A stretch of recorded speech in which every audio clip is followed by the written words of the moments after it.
What is good, YouTube? What is happening? We are here tonight to discuss the big breaking news, and that is Kamala Harris has chosen her vice presidential candidate. It is official, and for a lot of people, it's kind of a surprise.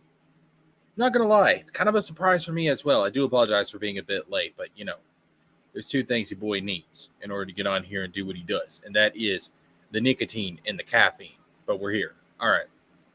So yeah, this was a bit of a surprise to some people, a bit of a dark horse candidate because a lot of people going into this were talking about Andy Bashir, was talking about Mark Kelly, was talking about Josh Shapiro, and a lot of people were betting, and even the betting markets were saying it was going to be Josh Shapiro, the governor of Pennsylvania. Well, we wake up this morning and around, I think it was 9 o'clock Eastern this morning. I had just pulled into work and I saw the news pop up on my phone and it said Kamala Harris has picked her VP. So I go to check the news and I was like, whoa, she actually picked Tim Walz. So it wasn't Shapiro. And honest to God, I mean, it's a double-edged sword because on the one hand, Shapiro probably would have locked up Pennsylvania. But at the same time, I think Walz is just such a much better candidate. He's a much better speaker. He's much more likable. Some people have said he's got like those dad vibes, like he feels like America's dad, not to be confused with the TV show, the great TV show. But yeah, like I think he's just a much stronger candidate. I didn't know much about him until this whole Veep stake started. And then I started looking into what he did in Minnesota and like how much he was helping out families. And I was watching some of his interviews and stuff with the media. And I was like, this guy is kind of impressive. I'm not going to lie. And so I thought, I think he's a much stronger candidate than Shapiro on a national level. Yeah, Shapiro gets you Pennsylvania, but I think on a national level, I think Walz is a better candidate. I think he's a better candidate than Kelly or Shapiro or Andy Bashir. And I think as far as like the smart choice, I think she did well. On top of that, reports are like the thing that really kind of pushed him over the edge is that they just vibed with each other. And she's looking for a governing partner. So it's got to be somebody she's going to vibe with, somebody that she can roll with for the next 4 years. And that's important because he's going to be a governing partner. Okay, yes, this time I was actually late, failure. You got me. What's up, Brad? I don't think Tim's a terrible pick at all. I don't think he's a terrible pick at all. Why? Because he's more progressive? I mean, this is what you got to understand. Like, if you're looking from an economic populist point of view, universal health care, paid family leave, all this stuff is extremely popular with the majority of Americans. When I say the majority of Americans, what I mean is like universal health care is popular with like 80% of Democrats and 30% of Republicans. When you combine those numbers together, that's a majority. That's a majority. His policies are not. Why? Because they're progressive? Because they're left? I mean, think about it. He guaranteed universal free breakfast and lunch for kids. How is that bad? How are kids supposed to learn on an empty stomach? He passed universal background checks, which the majority of Americans are for. When I say the majority of Americans, I mean when you combine a percentage of the Republicans and a percentage of the Democrats, you get a majority of Americans. Now, yes, obviously the percentage of Republicans in favor of some of these policies is much lower, but you combine that with the majority of Democrats that like these policies, and that's a majority of Americans. So that's what you have to look at. And I don't think his policies are terrible at all. And I think what this shows is that Kamala Harris is going to go in a more progressive direction, because here's the thing. Shapiro you could describe as a progressive, but he was not nearly as much of a progressive as Tim Walz. Tim Walz was the most progressive option out of all the candidates that she was looking at, So to me, that says she's going to go into a more progressive direction. And assuming that the Democrats get control of Congress, both houses of Congress, we could see things move in a much more progressive direction. Now, I'm not going to get my hopes up and say that we're going to get something like universal single payer health care. I don't think I hope that happens, but I'm not going to get my hopes up. But bare minimum, we could get a public option. That way, if you can't afford private insurance, you have that option to fall back on. Just like you have public schools. Allowing the government to use as a bottomless piggy banks isn't good. That's why the military-industrial complex is so powerful. No, take away some funding from the military and redirect it to domestic social services.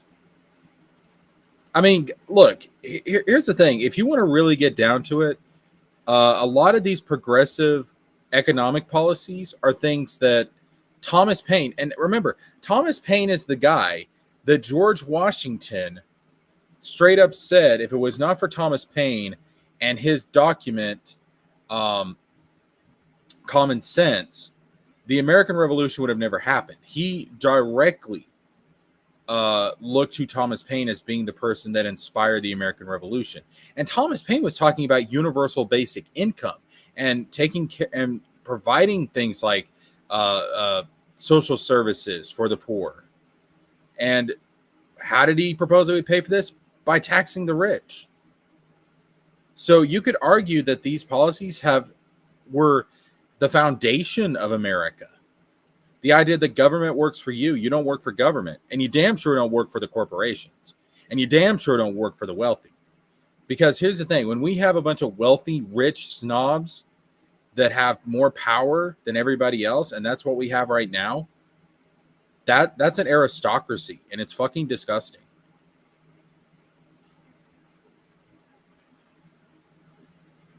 Yeah, they will. Yeah, they will. The rich aren't being taxed right now. I mean, people want to complain about socialism, but the problem is that we already have socialism. Socialism for the rich. The rich have socialism, and then it's cruel, cold, merciless, uncompassionate capitalism for the rest of us. That's a system. That's a system that we live here. We live under right now. The rich get socialism. We don't. And again, like, it's not even really socialism. It's just common fucking. I mean, when people want to talk about, oh, socialism, blah blah blah blah blah blah blah, taxing the rich, blah blah blah blah blah blah blah, the European countries do it, and we're allies with the European countries. So, are you saying that we're allies to a bunch of socialist, communist countries? Like, no, come on. I mean, that's ridiculous. If you look at some place like Sweden, for example. Like Sweden is one of the most capitalistic countries in the world, and it has some of the best social services. How do you explain that? How do you explain that? So come on, get out of here. Anyways, you know what? Actually, this is a good time to bring this up. Let me actually, because I was going to bring up this quote at some point in the stream, but I'm going to pull this up now. See if I can find the quote real quick. Yeah. Oh no, it was I thought it was FDR. It's Harry Truman. So let me pull up the Harry Truman quote, because I want you guys to see this. Far less people and they share a culture. If we have more people, then we should have an easier time. I mean, this is what I don't understand. We want to talk about how America is the greatest country in the world. Yet you're saying that we can't do these things? We can't do something? Isn't that un-American? Shouldn't we be able to do it better than everybody else because we're America? I mean, what's going on there? They share a culture? I mean, what does that have to do with the price of tea in China, for God's sakes? Like, you're still a human. Humans are humans. Period. End of story. I don't care what your race or religion, sexual orientation, whatever it is, you're still a human. And humans need to be treated like humans. If we're going to enshrine the right to life and liberty and the pursuit of happiness, then we need to do things that actually make those rights possible. You can't live unless you have basic necessities. Anyways, let me pull this up. I want to pull up. Why does everyone have to pay? Why not use the 20 million people to finance it? Because you live in a society. You must contribute to the society. You cannot. I mean, here's the thing. If you want to live in a society, then you have to contribute to it. And you get to benefit from these social services as well. So it comes back to you in the end. Now, here's the thing. If you don't want to be a part of society, that's fine. Then don't go to our restaurants. Don't use our roads. Don't go to our schools. Don't come to our hospitals. But if you're going to be a part of society, you're going to have a little bit of skin in the game. And then in turn, society should give you benefits and services back to reward you for that. So when I pay into the system, I expect the system to give me something back. That's how it works. That's how it should work. And yes, those that are more financially well off, they can pay a little bit more because guess what? It's not a life or death thing for them. It's not a life or death thing for them. They can afford to go without a third mansion so that everybody in America can have some sort of house, some sort of shelter. Because it's the right thing to do. Compelling everybody by law to pay for something doesn't incentivize good service. Then don't be a part of society. Go off and live in the woods by yourself, but you are not going to get the benefits of the society and not and not do something to contribute to it. That's fucking ridiculous. And again, it's this whole liberal or libertarian idea of that every man can be an island. Every man is just an island off to themselves. That's not how life works. Everybody's connected. Everybody's interconnected. Everything you do in life has a ripple effect that affects everybody around you.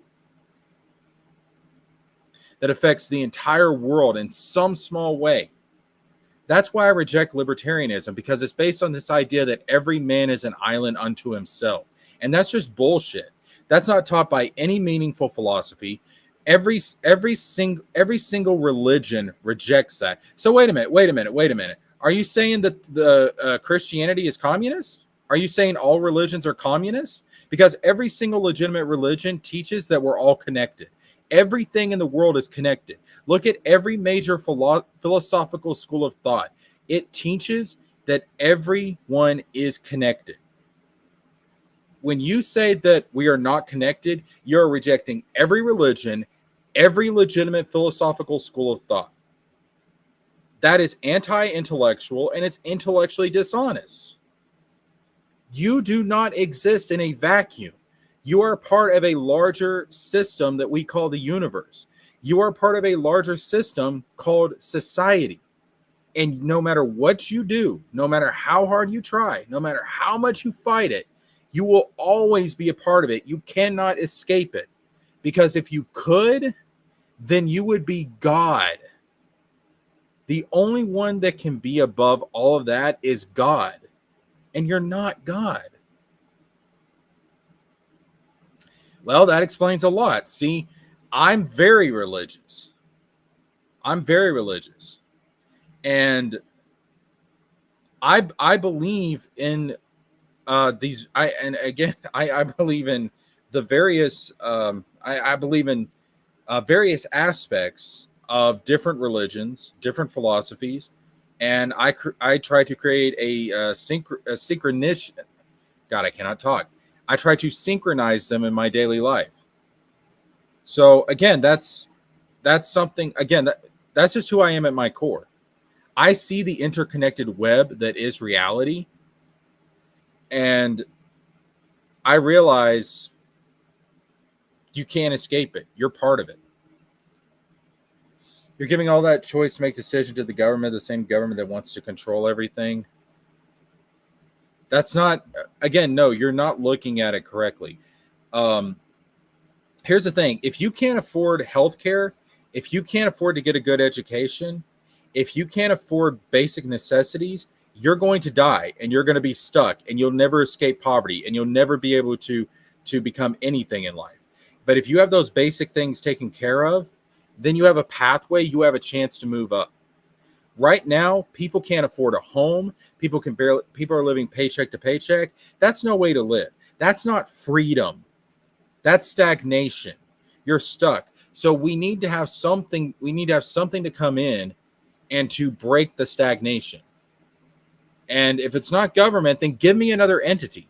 Because the only thing I hear from the conservative side of things is that they don't have an alternative. They're fine with the status quo. They're fine with keeping things as they are. In fact, they want to go back to how things were in the 1980s, when the world is completely different than what it was in the 1980s. If you have some kind of alternate entity that can do these things, fine, let's hear it. But if your only argument is let's not do any of these things and let's just keep things as they are, that's not a real argument, and that's not a vision for the future. That's nothing. That's just sit on your hands and do nothing. Walz is amazing. Yeah, I think he's definitely the best one out of all the candidates she could have chosen. Kamala and Walz for the win. Kamala 2024. I understand the assignment. All right, so let me pull up this quote I was looking at, because I want to again. This is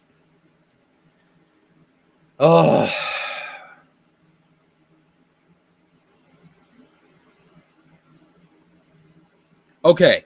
The fact I can prove to you that these services are worth it. What countries on earth have the highest level of happiness in the world year after year after year? It's the Nordic countries. Which countries have the strongest social safety net? It's the Nordic countries. Don't you think there might be a correlation between those two things?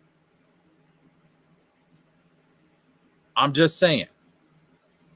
All right, so I want to pull up this quote since we are talking about this, and then we're going to dive into the actual rally.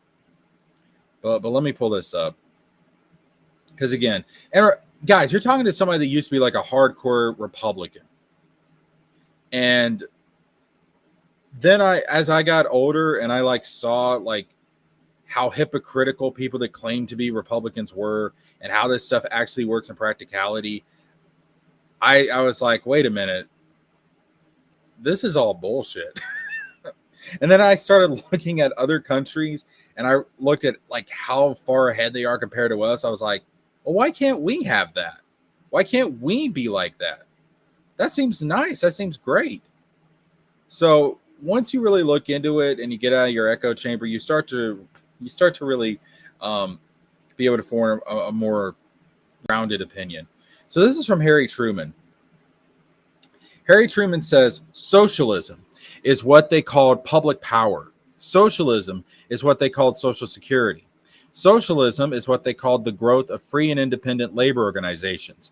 Socialism is their name for almost anything that helps all the people. Socialism is the boogeyman to these people. That's what it is. Any non-superpower country can be happy. Name a happy. So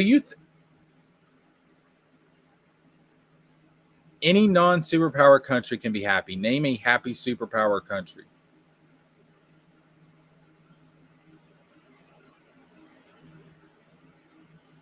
I can think of a lot of third world countries, which by very definition are not superpowers, and they're very unhappy. What are you talking about? What are you talking about? And if what you're saying is true, if you have to sacrifice happiness to be a superpower country, then I'm sorry, but being a superpower country is not worth it. If your own people have to suffer and they have no hope, they have no dreams, they can't be happy, then all the power in the world is not fucking worth it. So even though I reject that notion on its premise, because there's no correlation there, even if that were true, then screw being a superpower. I want to be happy.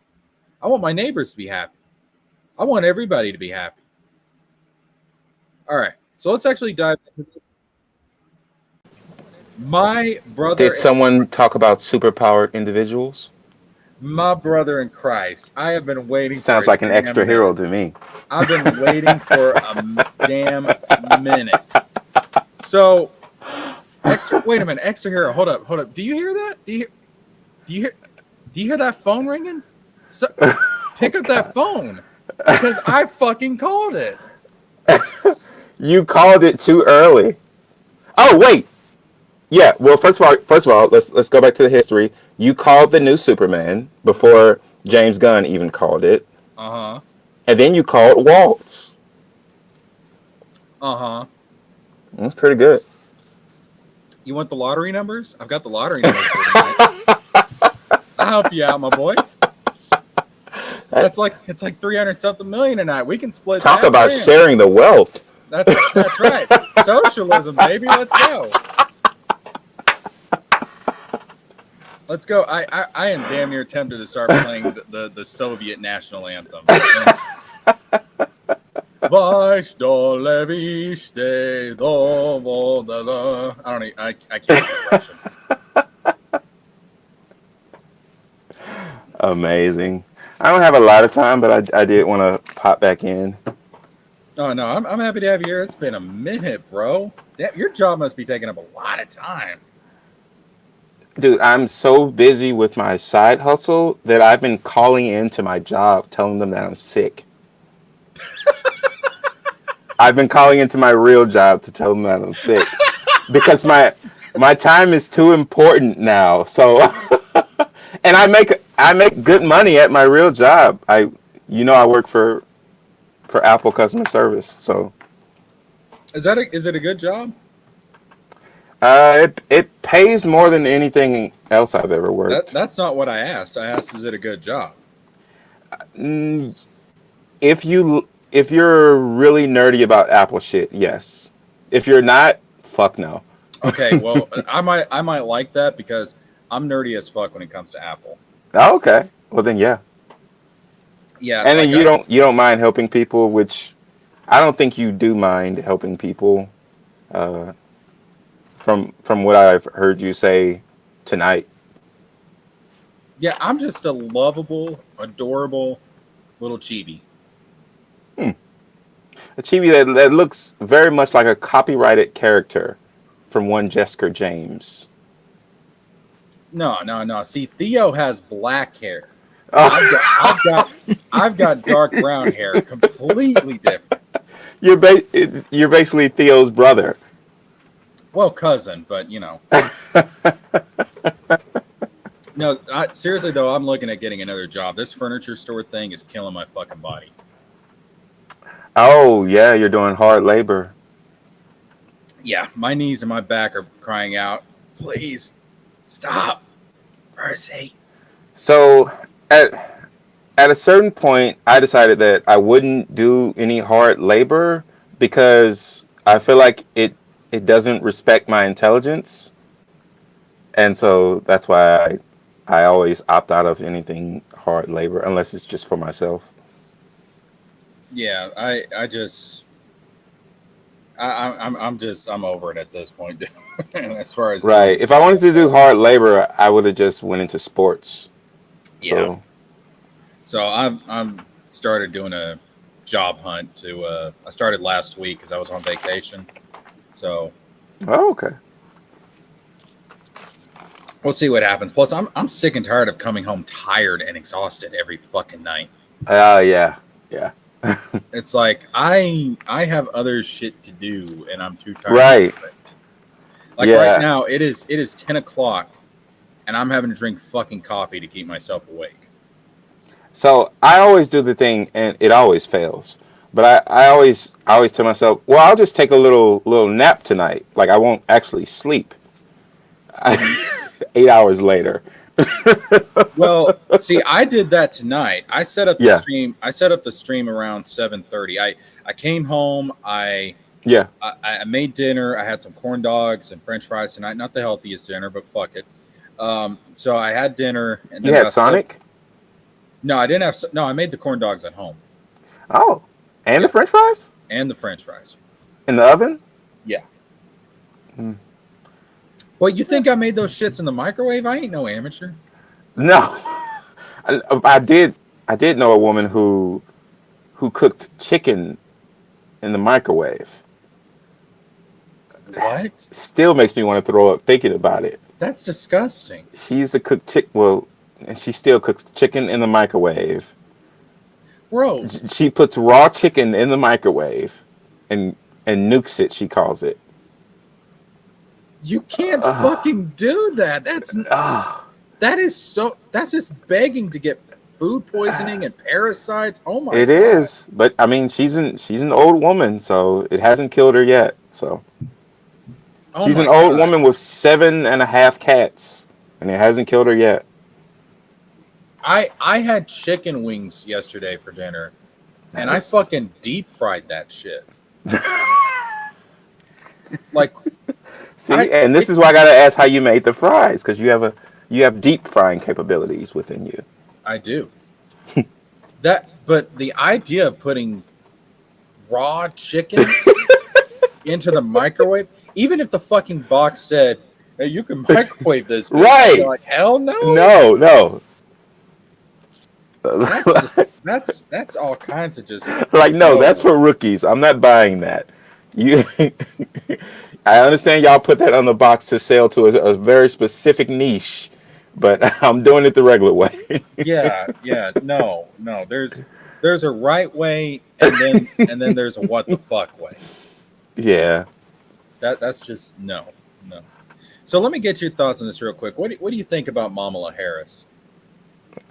Oh, I haven't heard that in. Let me see. How many years? In about 4 years, I haven't heard Mamala. Yeah, Kamala Harris. So, you ever have a piece of clothing that you wore so much that it was just basically torn to shreds? Mm-hmm. In 2019, back when I was really deep into politics and stuff like that, she was my primary choice. She's the only candidate I've ever bought merchandise for. So Really? I bought a hoodie. I bought a Kamala hoodie because also the shit slaps. Like, it looks really cool, and I wore it so much that I wore it out. Really? I remember. I remember everything from that first campaign. So, and it's the reason it drained me of so much energy that I don't give my energy to this one. So, but me of 4 years ago would be so happy right now. Dude, I'm gonna be real with you. I'm fucking ecstatic. Like I was Right. And like, and look, here's the thing. I am ecstatic, but I don't let anyone know. well, you know, like I was saying for the longest, dude. This is the most fucking depressing election of my lifetime. I don't even know if I'm gonna vote this time because the candidates both are just so fucking terrible. And then this shit happened, and then today, she made Walz her running mate, who is probably the most progressive one out of all the possible candidates. You know, when you were doing this VP narrow down situation, I was thinking to myself, nah, it's gonna be someone else. There's no way. But apparently nowadays, shit gets like leaked, and now like you have a really good chance of knowing who the VP candidates are. It didn't used to be like that. I don't think. It's the internet, bro. Because I saw you played that interview with fucking Jake Tapper. I haven't seen him in 4 years either.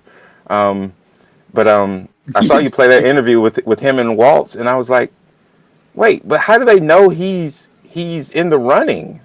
Well, see, and he's not responding evasively, like oh no, I'm not. Like, he seems to know that other people know, and I haven't been paying attention, so maybe that's just the way it is this go around. But yeah, it's the way it is that, see, they know a guy who knows a guy who knows a guy who knows a guy who knows who works at Nintendo, who knows a girl whose uncle works at Nintendo, whose daughter works on the Kamala Harris campaign, and that daughter knows it's all connected that nobody knows. Wait, but the daughter knows him. No, she doesn't. Oh, but she Not thinks she knows him. not on paper. Oh, Not okay. not not legally. She ain't got to admit to shit in a court of law. What are you talking about? I want to know that daughter's story. She seems to have shady dealings going on. I just want to know if she's hot. Of course she's hot. She got shady dealings. Yeah. That's the type of girl I go to, and it's like, honey, my daddy told me to never put my dick in crazy, but I might make an exception for you. And she's like, "How do you know who I am?" Be like, that ain't important. Well, see, I know a guy that knows a guy that knows a guy that knows a guy that knows. Oh, okay. I think you're part of this chain. Someone who knows someone knows you at a certain point. I ain't legally liable for shit. I got a kill switch on every single one of my hard drives. You ain't gonna pin shit on me. You can't hide behind this chibi shit. I am a chibi, and chibis are exempt from the law. That's in the. I guess there's nothing on the law books about chibis. So see, they don't even consider us a person. Yeah. So I don't know what I'm talking about. As a chibi, I can't even vote. So I don't know why I'm getting excited. You're about 3/4 of a person. Damn. No, I'm gonna be real with you, man. Though, like I've gone from being fucking depressed. I'm so fucking ecstatic. Like this actually feels like we've got a chance to get some shit done instead of this country just being so fucking stagnant. And when she picked Walz, I was like, given his record, like, and I'm trying to be reasonable here. Let's say if she does win, and let's say that they do get majorities in both houses of Congress. Mm-hmm. I'm not going to say that we're going to get a single payer healthcare system like I really want, but we might end up with a public option by the end of this, which is better than nothing. And we might end up with, some paid family leave, and we might end up with some positive things. You know what I mean? Progress, not perfection. That's right. Don't let perfection be the enemy of the good. You know where I got that phrase from? Denzel Washington in The Equalizer, an amazing movie series. If you haven't seen it, I have not. Oh, now I not it's fully. a treat. I have seen parts of it. It was like one of those movies. It was like on like one of those channels like FX or whatever. Yeah. And like I would be flipping through the channels, and I think I've seen part of it, but I've never seen like the whole movie.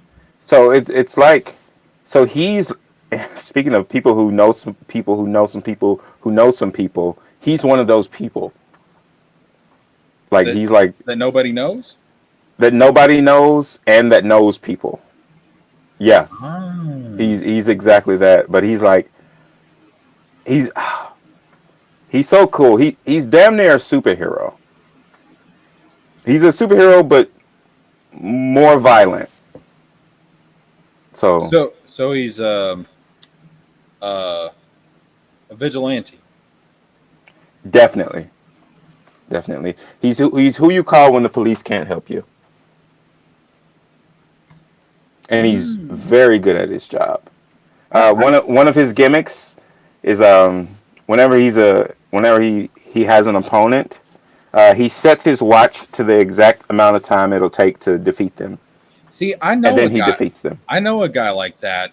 His name is Cecil, and he'll also spade your cat and change your oil for you too. He's really helpful. Speaking of which, this weekend I've got to get a fucking oil change. My oil life is at 10%. You've been falling behind, man. The furniture store is taking everything that you never gave them. Yeah, I was telling. Oh God, I went into this. Well, it wasn't last stream, was it? It was one of my recent streams, but I don't even know what the topic was. But I was telling people, I was like, listen, do not ever give your loyalty to a company because they will never give loyalty to you, ever. Yeah, I learned that during the pandemic. Yeah. They'll kick you like a bad habit. Easy. That learned me real good. Yeah, I do not do. I mean, it's like I remember like there was this guy who worked for Burger King for 40 years, which is already a sad statement in and of itself. But I there was this tweet that popped up that said, I "Oh, he think got there's honor in serving a king. there. Not all, not all kings are gracious monarchs. Some are just fucking tyrants." Um, but there was this tweet that went out saying like he got this $240,000 package from Burger King for 40 years of loyalty and blah blah blah. And then you know what was found out later? Burger King didn't give him that. That was a GoFundMe that gave him that. Jesus Christ. That's Yeah, the opposite of Burger King. yeah. And Oh, I was like, see, these motherfuckers do not care, man. you went from a monarch to socialism. That's exactly, exactly. Well, A burger monarch to to socialism. I'll pull up the quote. Socialism is what they called public power. Socialism is what they called Social Security. Socialism is what Mm. they called the growth of free and independent labor organizations. Socialism is their name for almost anything that helps all the people. And it's not rich in here, but part of that quote was also Harry Truman saying they also called GoFundMe socialism. And people are like, "What are you talking about?" It's like, He's like, "Thank me your, later." your grandkids will get it. Don't worry. Yeah, you'll Oh yeah, yeah, that's right. Harry Truman was actually a psychic. Not many people know that. Not many people know that. psychic time traveler. Who Oh, knows? something that gave me a. Did you see the clip of where the Simpsons apparently predict that Kamala Harris is going to win? The Simpsons predicted that too. Yeah, No, I didn't see the clip, and it's just weird because I watch The Simpsons. I'm one of the few who still watch The Simpsons. I don't remember yeah, her ever being on. yeah. It's like I think it was like literally like the current president steps aside, and Lisa Simpson becomes the first female president. And Oh, people are saying that like Lisa's scenario correlates to what's going on with Harris and Biden. hmm. Also, I saw a clip too about LBJ, and he literally predicted the first female president would come about because there would be a male president who would step aside, and the first female president would be his vice president. Yeah. So I'm just saying, man, there's some shit going on here. The stars are lining up. The prophets have made their declaration. We're digging up old shit from the ancient times of the 1970s and the You're 1990s. asking the ancestors, Yes, the Trumans, the LBJs. I call upon the spirits of my great ancestors, and they have told me this woman is preordained to be our leader. Oh, that's cool. Yeah, Hey, that's how. we got both of our ancestors on this ticket. That's. I mean, it's. I mean, it's. I'm telling you, man. It's. I like for the first time in a long time. I actually feel like something's going to get done. Yeah. And that's not a feeling I've had for a decade, dude. It's been a while. It's been a while since I've felt this way. Yeah, Uh, I'll get there. I'll break out of my shell. Probably November 5th, yeah, maybe. that sounds about right. And then I'll be like, okay, now I can breathe. I tell you what, I'm waiting for November 6th to turn on Fox News, and they're going to be like, well, there's some voter irregularities in Pennsylvania, and we think there may be some signs of cheating here. And I'm like, shut the fuck up. Like, just stop. I hope she wins by. I mean, I know it's going to be a close race, but dear God, win by a decent. They always seem close. Win by a decent percentage, so that these people can just please shut the fuck up. But did they shut the fuck up last time though? No, dude, I got into a debate with Uncapped Turtle and George over this shit. Of course you did. And I swear to God, man, I just like I cannot get it through there. And I was like, "You're making all these claims. Bring me the fucking sources." And all George could say was, "You don't need any sources. You're just an uninformed consumer of media." And I'm just like, "Okay, George. Like, it's just, oh my God, it fucking frustrated me because I'm like, it's the most basic shit. When you go to college, every essay you do, they always say cite the fucking sources. It is not that fucking difficult." Yeah. Michael, I'm with you. I want something boring. Let's make some more predictions.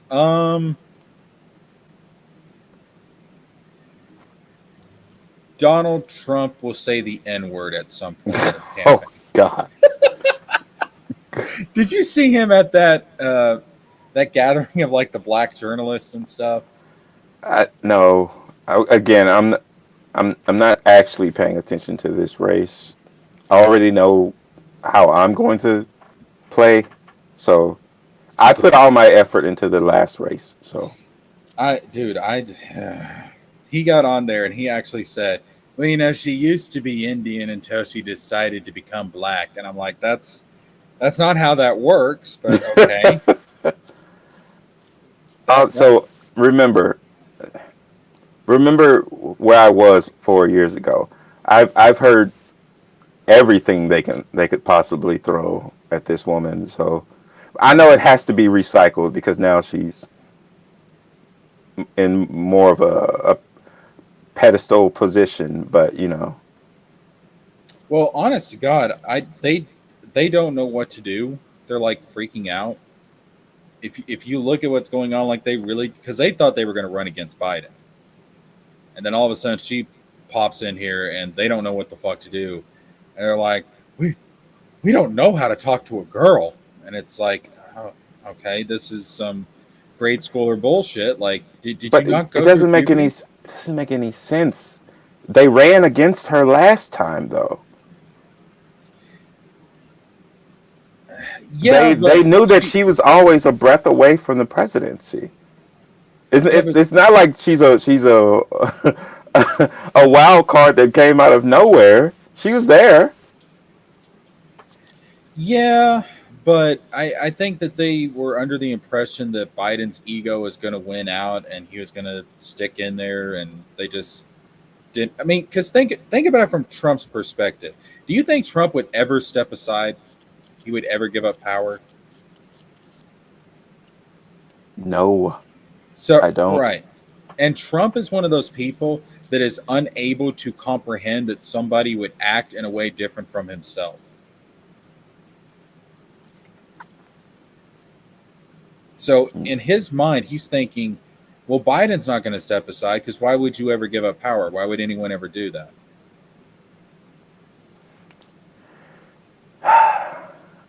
I'm done getting into the mind of Donald.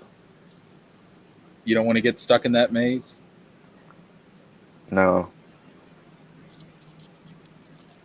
Yeah, right there's a scary thought. We'd be stuck with Vance if Donald Trump stepped aside. God, that is one of the worst fucking picks I've ever seen in my life, dude. This guy fucked a couch. I literally know nothing about him. Never heard of him. He fucked a couch. Hmm. There was a story that came out. Now, what's your take as a sort of a furniture guy? Um Did he at least choose a classy one, or was it some bullshit? And more importantly, did it have plastic on it? this you mean did he use protection? Yeah. I mean, I don't know. I've heard some unconfirmed reports Oh that no.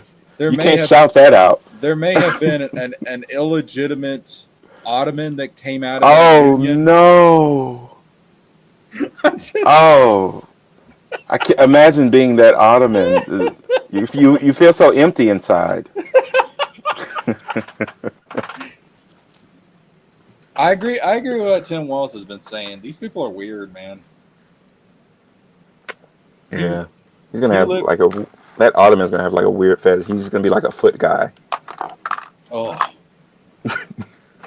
You know, Walz was the one that came up with that whole thing that whole talking point that they're saying these guys like talking about Trump and Vance saying these guys are just weird.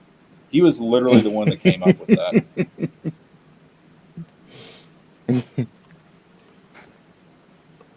I think, but yeah, I all in all though, I'm really happy that this change happened and she picked who she picked, and um, I can actually go into the voting booth and just feel some sense of like I can be not only comfortable with this, I don't have to hold my nose, but I can be somewhat happy to actually press that damn button.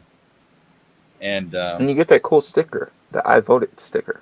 yeah, and then it'll be like that episode of The Simpsons where Homer went to go vote and he went to go vote for Obama, and the machine said one Oh vote yeah, for John McCain. It's like, classic. no, silly, I want to vote for Obama. 7 votes for John McCain.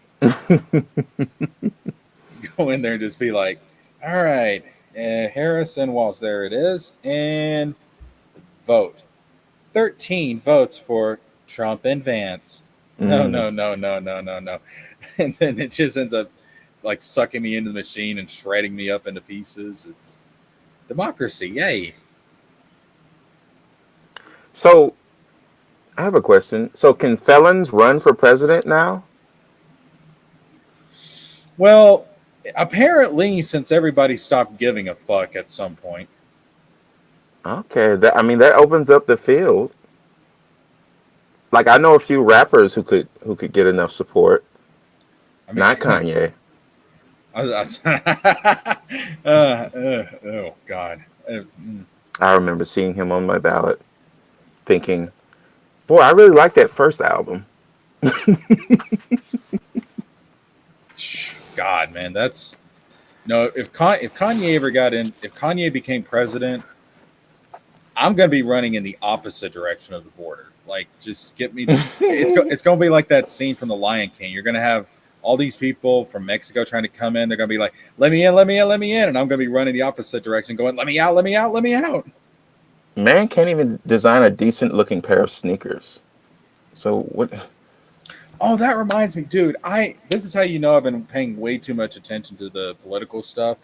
So I last night I did a live stream where I was talking about this, and I said she's narrowed down her choices to Shapiro and Walz, and I was saying I think it's going to be Walz. There's like a lot of signs pointing to it being Walz, and I went to sleep that night, and I swear to God, I had a dream where I woke up, turned on my TV, and it said that she picked Michael Jordan to be her vice president. Wow! And I Wow! and I was laying in bed in the dream, That would and I be interesting. and I just said, "There ain't no fucking way." And I went back to sleep in the dream.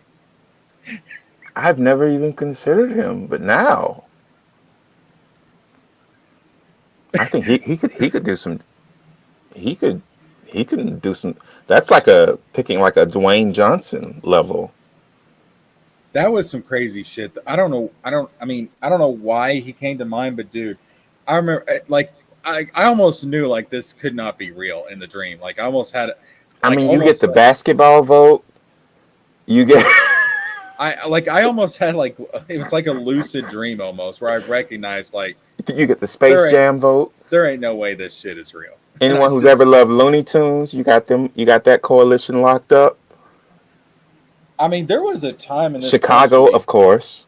there was a time in this country, honest to God, Michael Jordan could have probably run for president and he would have got elected president. Yeah, especially now that he's like a huge businessman. People like businessman, right? Well, they like failed businessmen. How do you go Okay, how do you go good, bankrupt on a fucking good casino? point. Sorry, MJ. You succeeded too much. How do you go bankrupt on a fucking casino? I thought the house always wins. Damn. What the fuck happened? But then again, what do I know? I got my degree from Trump University. Did you have one of those Trump steaks tonight? I'm surprised you went with corn dogs when you had Trump steaks available. You know what? That was a mistake. I should have gone for the Trump steak. You know, Trump steak sounds like something you would put in the microwave. Trump steak sounds like something that would have some hair on it or something. Like you just bite into it and there's a strand of Donald Trump's hair. Because imagine Donald Trump cooking. You can't do it. Your mind can't even fathom him cooking. So it has to be a microwavable steak. I'm gonna be real with you. Honest to God, I don't think I would almost be willing to bet every fucking thing that I own that Donald Trump has never cooked in his entire life. And that's crazy because he has a family. I would almost bet money.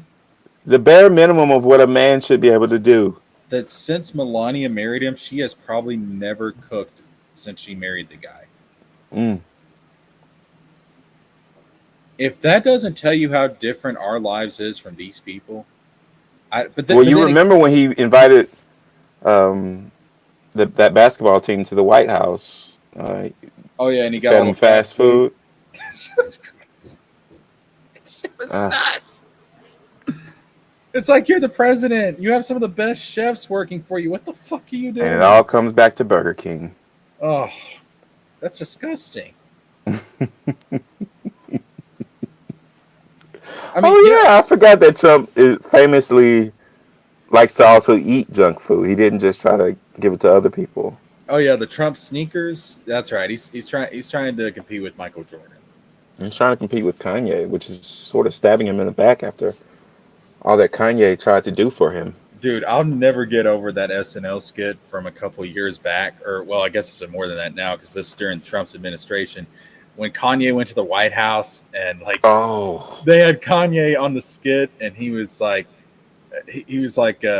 talking about how Trump was his daddy and Wonder Woman was like his mama and you just heard Trump's inner thoughts and he was like, ooh, this guy might be cuckoo.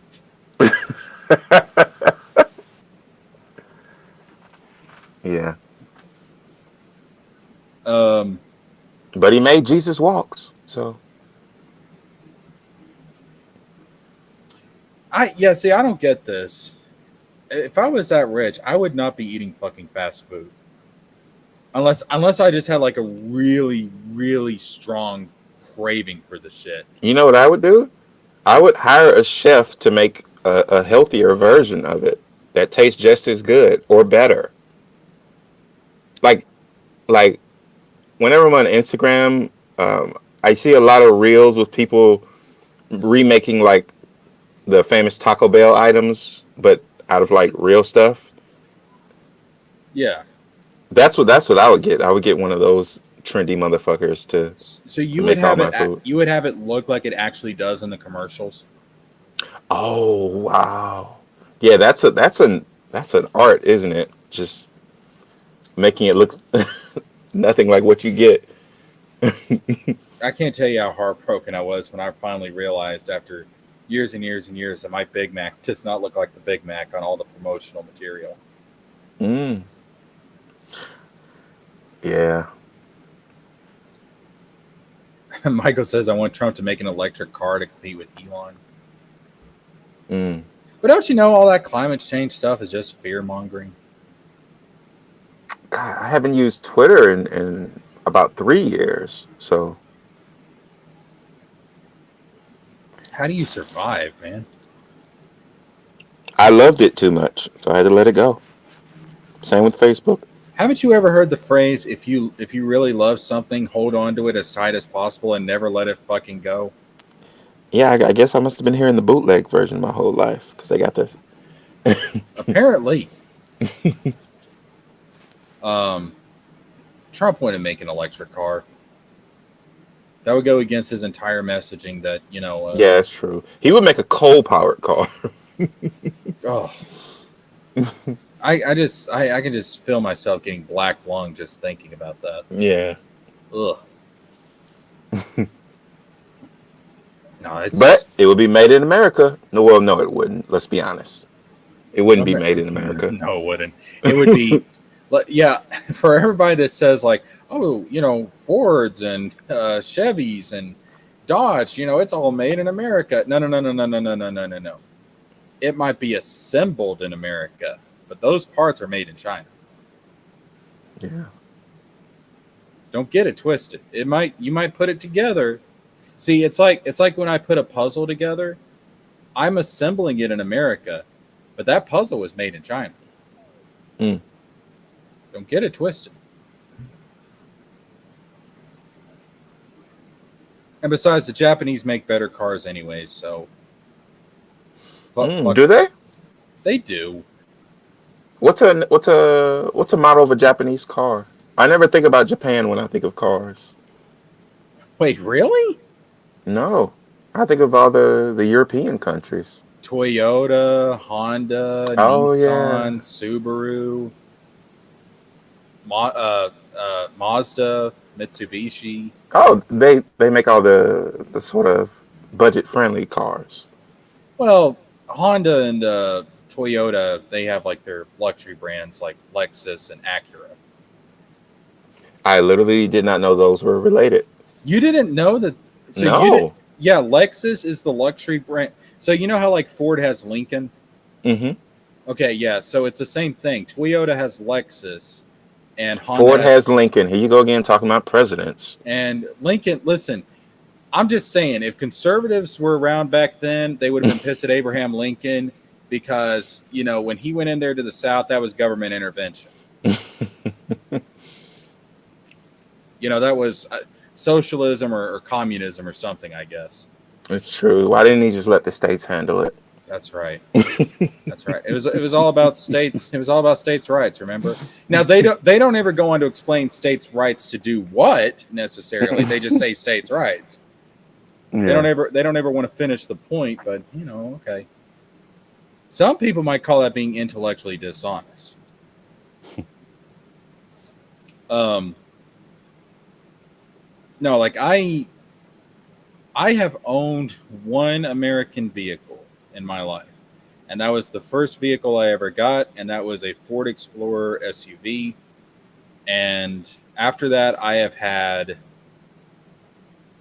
had a Kia for a little bit, but it got wrecked, and that was some bullshit too, dude. It got wrecked, or you wrecked it? No, it got wrecked. Okay, it got wrecked.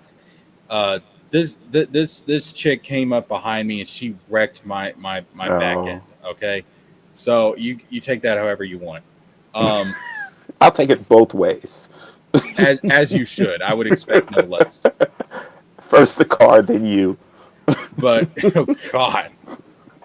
Well, considering she had her kid with her at the time, that may have been a little awkward. But so here I am. I just got done with the college for a semester, and it was the middle of winter. It was like I was going on Christmas break, and I was like, you know what? I'm in the mood for some Chinese food. I'm gonna go to Panda Express. So I start to pull into this Panda Express, and it's like in front of a mall, right? Mm-hmm. So I'm pulling into like the entrance to the mall. There's a stop sign there so that to control traffic or whatever. I stop at the stop sign, and then bam, I feel something just rear end me. I look back there, and it's a fucking Jeep Wrangler. And of course, it had like the guard in front of it, so she didn't take any damage at all. But she totaled my vehicle because I was in like this Kia Soul at the time, and I'm like pissed because I'm like, so now my car is fucked. Damn. It's snowing like a bitch outside. Wait, is the Kia Soul the box looking car? Yes. Oh, I liked looking at it. And it was a nice little car too. I liked it. Well, I've always been a fan of the Mini Cooper, and that was sort of like a bigger Mini Cooper. Yeah, it got great gas mileage. But here I am, and I had only had this car for like 4 months. Now, thankfully, I paid cash for it. So like I didn't owe anything on it. Thank God. But she rear-ended me. It's snowing outside. I don't even get my fucking Chinese food. I can't even have my Panda Express. Here I am, and I'm waiting for the cops to show up to file a police report and everything. It sounded like And pandemonium. yeah, Panda. Yeah, it was fucking terrible. And like, I wanted to get. I actually, I was like in a really foul mood. But I saw she had her kid with her, and I was like, Mm. it ain't worth it. Don't do it. I can't give She's. this woman abuse now. I have to She, wait until she doesn't have the kid. I don't want to have to slap a bitch in front of her kid. I've got some. I've got some restraint. I've got some standards. But I'm like, okay, she's got insurance. I've got insurance. It'll be fine. Um, and the car, like, I could still drive the car. Like, the rear end was pressed into all hell, but like, I could still Hmm. drive. I drove home afterwards. Um, The but soul now, is very resilient. yeah, like, my spirit is strong as fuck, dude. Um, but of course, they like examined the vehicle and everything, and they said it was totaled because even though I could still drive it, the frame was smushed in, so they Yeah. couldn't fix that. So it got totaled. I got my money back. I went out and I got Nice. what did I get after that? What the fuck did I buy after that? Oh yeah, I got a Honda Accord after that. Okay. Very, very practical. That was one of my favorite vehicles, dude. That was one of my favorite vehicles. That thing was great on gas. That thing was reliable. The only issue the only issue I had with it is that it did burn oil a bit, but it wasn't that bad. I just had to put some more oil in it like every 1,000 miles or something, so it wasn't terrible. But as far as everything else goes, it was comfortable. It was, it was a fantastic vehicle. I love that vehicle. But shortly after that, my grandmother, she got sick with cancer, and Mm. I was having to take her to doctor's appointments and stuff. And of course, the Accord being like a car that's lower to the ground, it was hard for her to get in and out of it. Mm. So I ended up getting a Toyota Sienna van after that. Um, that was a lot easier for her, and I ended up giving my Honda Accord to my little sister. Nice. Um, but anyways, the after my grandmother passed away and everything, the Sienna ended up in a wreck. That was some bullshit. And now I currently have a Honda Pilot. The Sienna ended up in a wreck. What happened? So this was my fault. Oh, there we go. We Yeah. finally get to the truth. I was actually wanting to trade it in for something Mm. because my grandmother had passed, and I was like, I really don't need this type of vehicle anymore. So Yeah. I was going to trade it in for something. And here I am, actually, I'm glancing over at this car dealership, and I wasn't paying attention, and I rear-ended a truck. Oh, that's hilarious and Yeah. ironic and everything. So I was like, well, I guess I got to get a new car now. Right. But It's, it's their fault. this is why you have insurance, people. Um, but yeah, so I ended up getting a Honda Pilot, and honestly, I kind of like to get rid of it because it drinks gas like no tomorrow. What's Honda's electric car? Let's see. Let me look it up real quick. I think Harry Truman had an electric vehicle from Honda at some point. Let's see. Honda vehicles. Let's see here.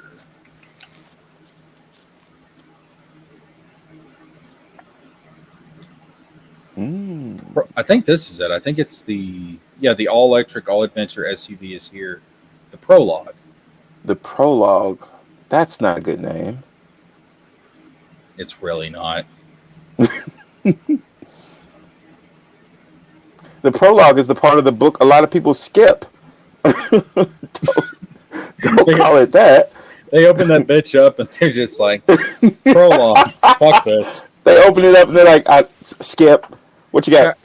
Chapter 1. No, Yeah, it's not going to get. It's not going to get chapter good. 1. It's not going to get good until there we go. Chapter 8. This is probably where it gets good. You got this chapter 8 in purple. Dadgum, $47,400. Fuck that. But you got to look at electric cars as investments in ways in ways that I know all cars are sort of investments, but this even more so. I do like that silver. Hey, if I go to college, I get $500 off of it. If I can prove I'm a student, Oh wow. I'm a good boy. Yeah, maybe if you live in Walz's state, where you can go to college for free, but Yeah, otherwise you're still where getting messed over. I can get out of Oh poverty. wow, Yeah, Michael says Eric July skips the prologue. he Well played, he sir. literally does, dude. The Well first played. fucking book two weeks earlier. From what? There's no point of reference.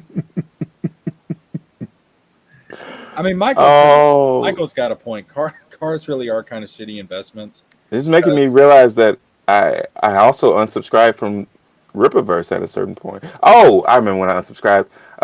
Halfway through reading Yaira, when I realized that it wasn't going to get better, I was like, okay, well, I'm not giving my energy to this anymore. So, so you kind of had the same feeling I did when Biden was running. It was like this ain't gonna get better.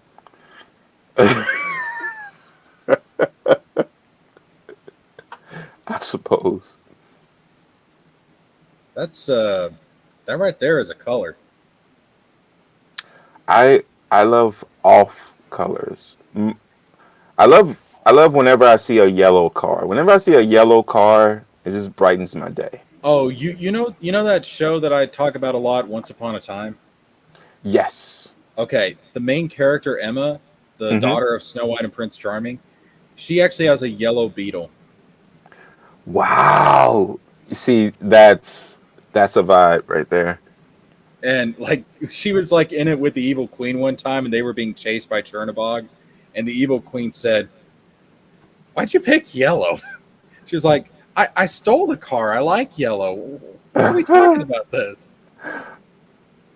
So I was at work the other day. A lady was spelling out something to me numerically, and when she got to V, she said V as in Volkswagen, and then we both just laughed for like the next 10 minutes at that choice. I was like, he is in Volkswagen, huh? Volkswagen. What a choice! I don't like this color, dude. I wonder if they have an electric Beetle now. Wow, electric Beetle, like a Didn't Beetleborg. didn't they stop selling beetles? I don't think they. Probably. I don't think they I still. still see some, but I'm guessing that they're just the same beetles that were always there. But Now, see, I'm gonna be real with you. I'm partial to silver when it comes to cars. yeah, I like. silver always looks good, but you know, I think it has that futuristic look to it. yeah, it's Back to the Future. Ugh, no, that blue's too sporty. Well, Harry Truman was known to drive a silver car. Was he? Yeah, and that was the giveaway. Sonic Gray Pearl. That's okay. Oh, you know what I really like? I love those. I love the matte gray that you see cars coming in these days. Matte Gray.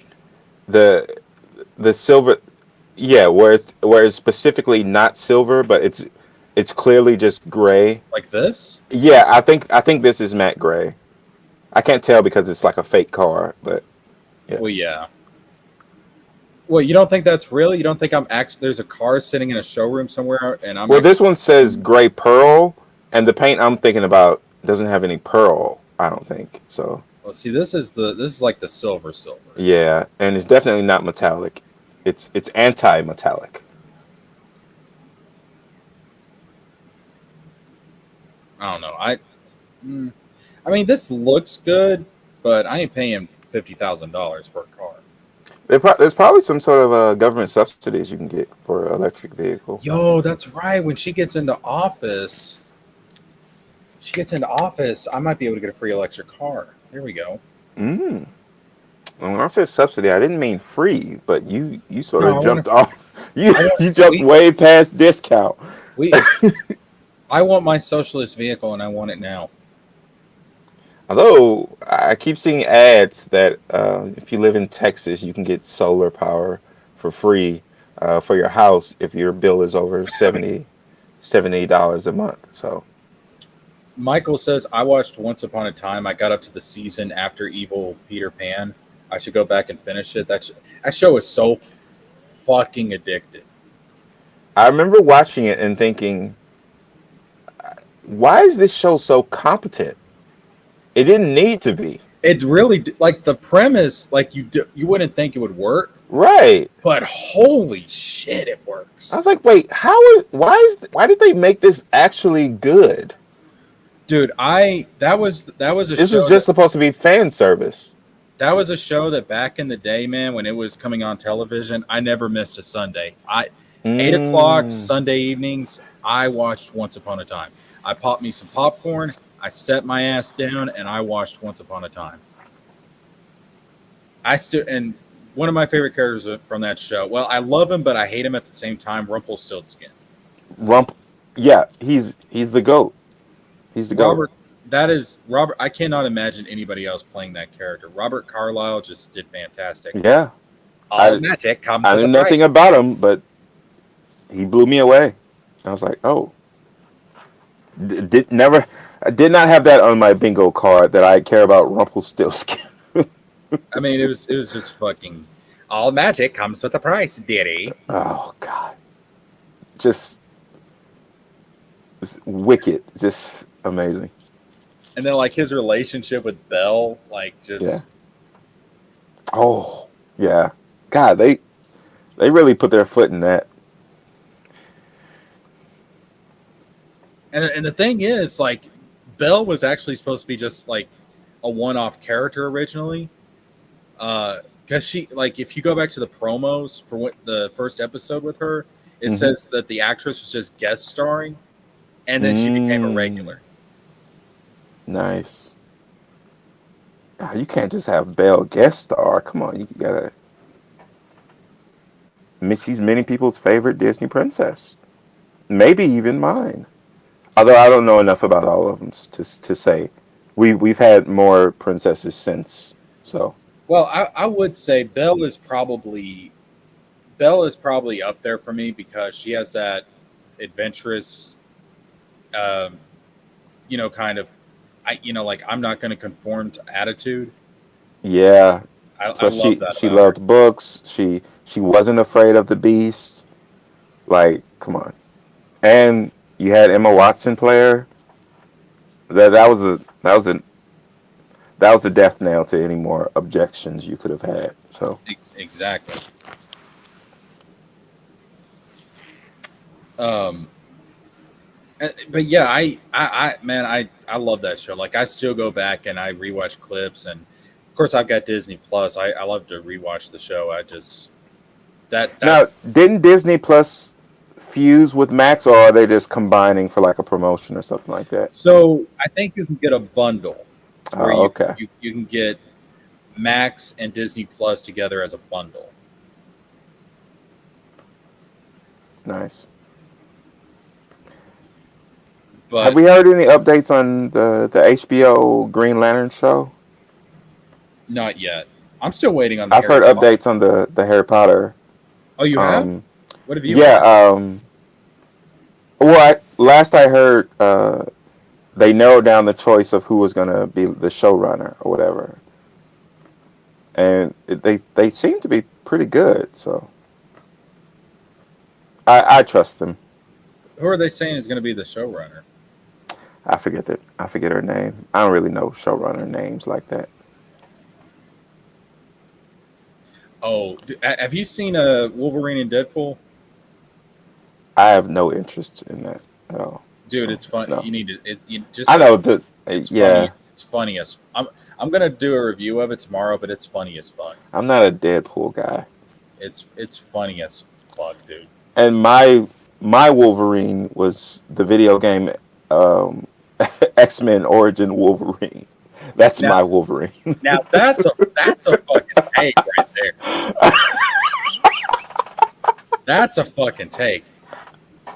The reason I bring it up is there's a scene in that movie that you'll never look at the Honda Odyssey minivan the same way again. I was like, damn. Michael was asking, what's the range on that Honda SUV? What is the range? Let's see. It is. Let's see. Where's the information on it? Where's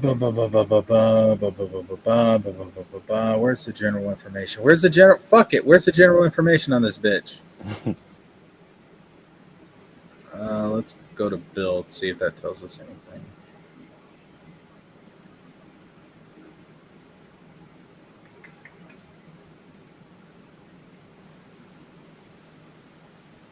I hate how some of these designs are fucking set up on these websites. Fuck it, I'm just gonna Google it.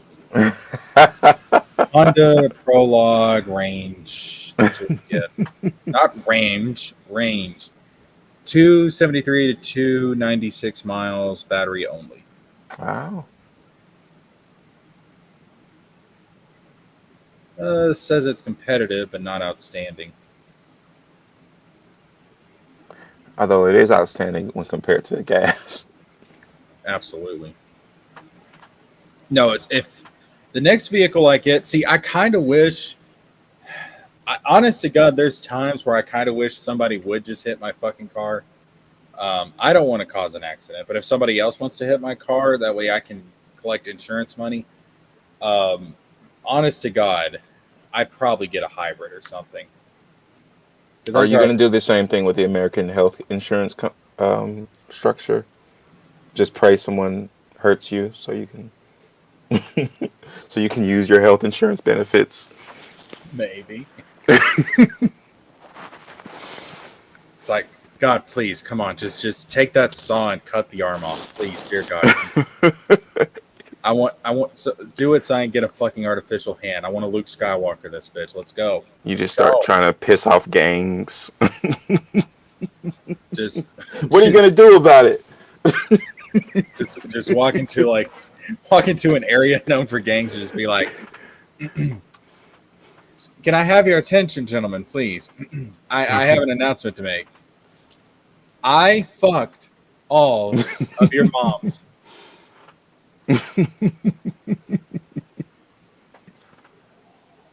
Next thing I know, I'm waking up from a coma in the hospital. And the police were like, "Nah, he deserved it." That's what my dad. I mean, police are like, "Yeah, we know who did it. We don't care." That's what my dad did once. Not health insurance, but car insurance. Somebody backed up and hit the back of his car, and it wasn't like major damage, but he got like $3,000 for it. And it wasn't major damage; it was just mostly aesthetic. But he was like, "I ain't gonna get this fucking fixed. I got $3,000." You know how people burn down their building once it has insurance? I guess that's the same thing you're trying to do. Well, my boss at work, he's got this shed to where he puts some furniture in, like the non-expensive stuff. Mm-hmm. And that thing, the beams that are holding it up are starting to warp. It's kind of scary. And he's just hoping and praying that it collapses at some point so he can collect the fucking insurance. And I told him, I said, listen, if you're willing to cut me in on that insurance money, I can make a little accident happen.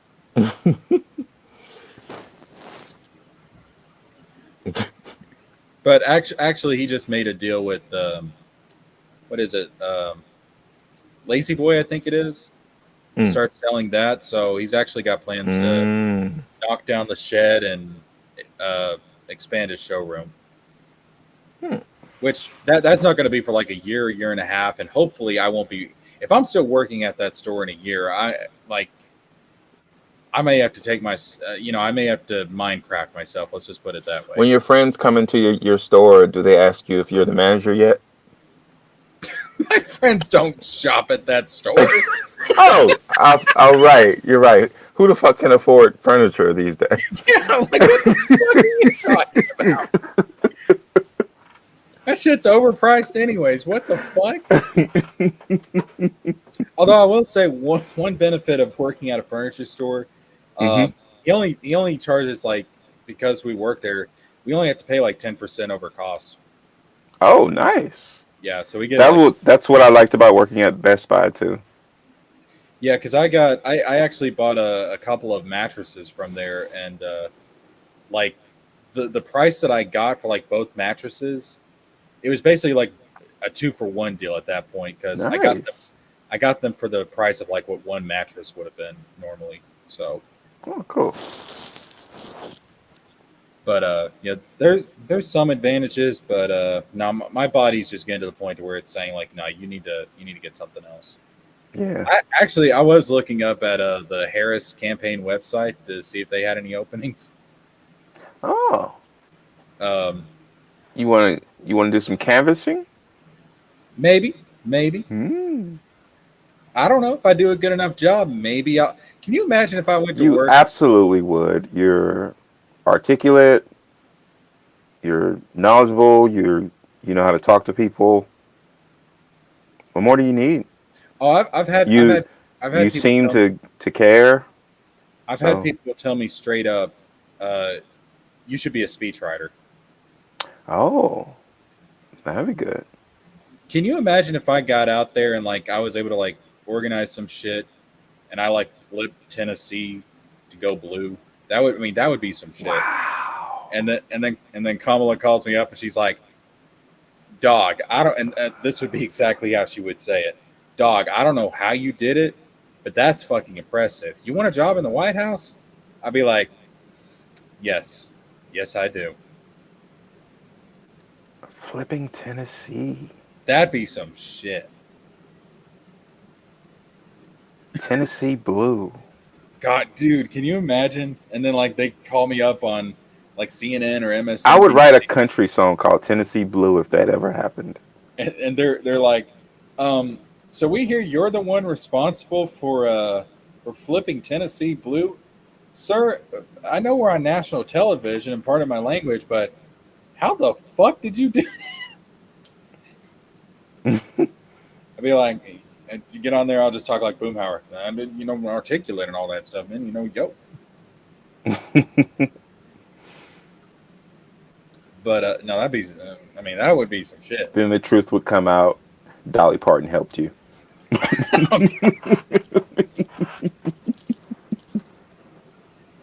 It's amazing what you can get done at the end of the barrel of a gun. You know what I'm saying? Man? Vote blue or I shoot you. No, that would be. Yeah, that would be some shit. I wouldn't. Tennessee's not going to go blue yet, but that would be I some just shit. like the idea though. Oh, I do. It's not. It's not like it never happens or never happened.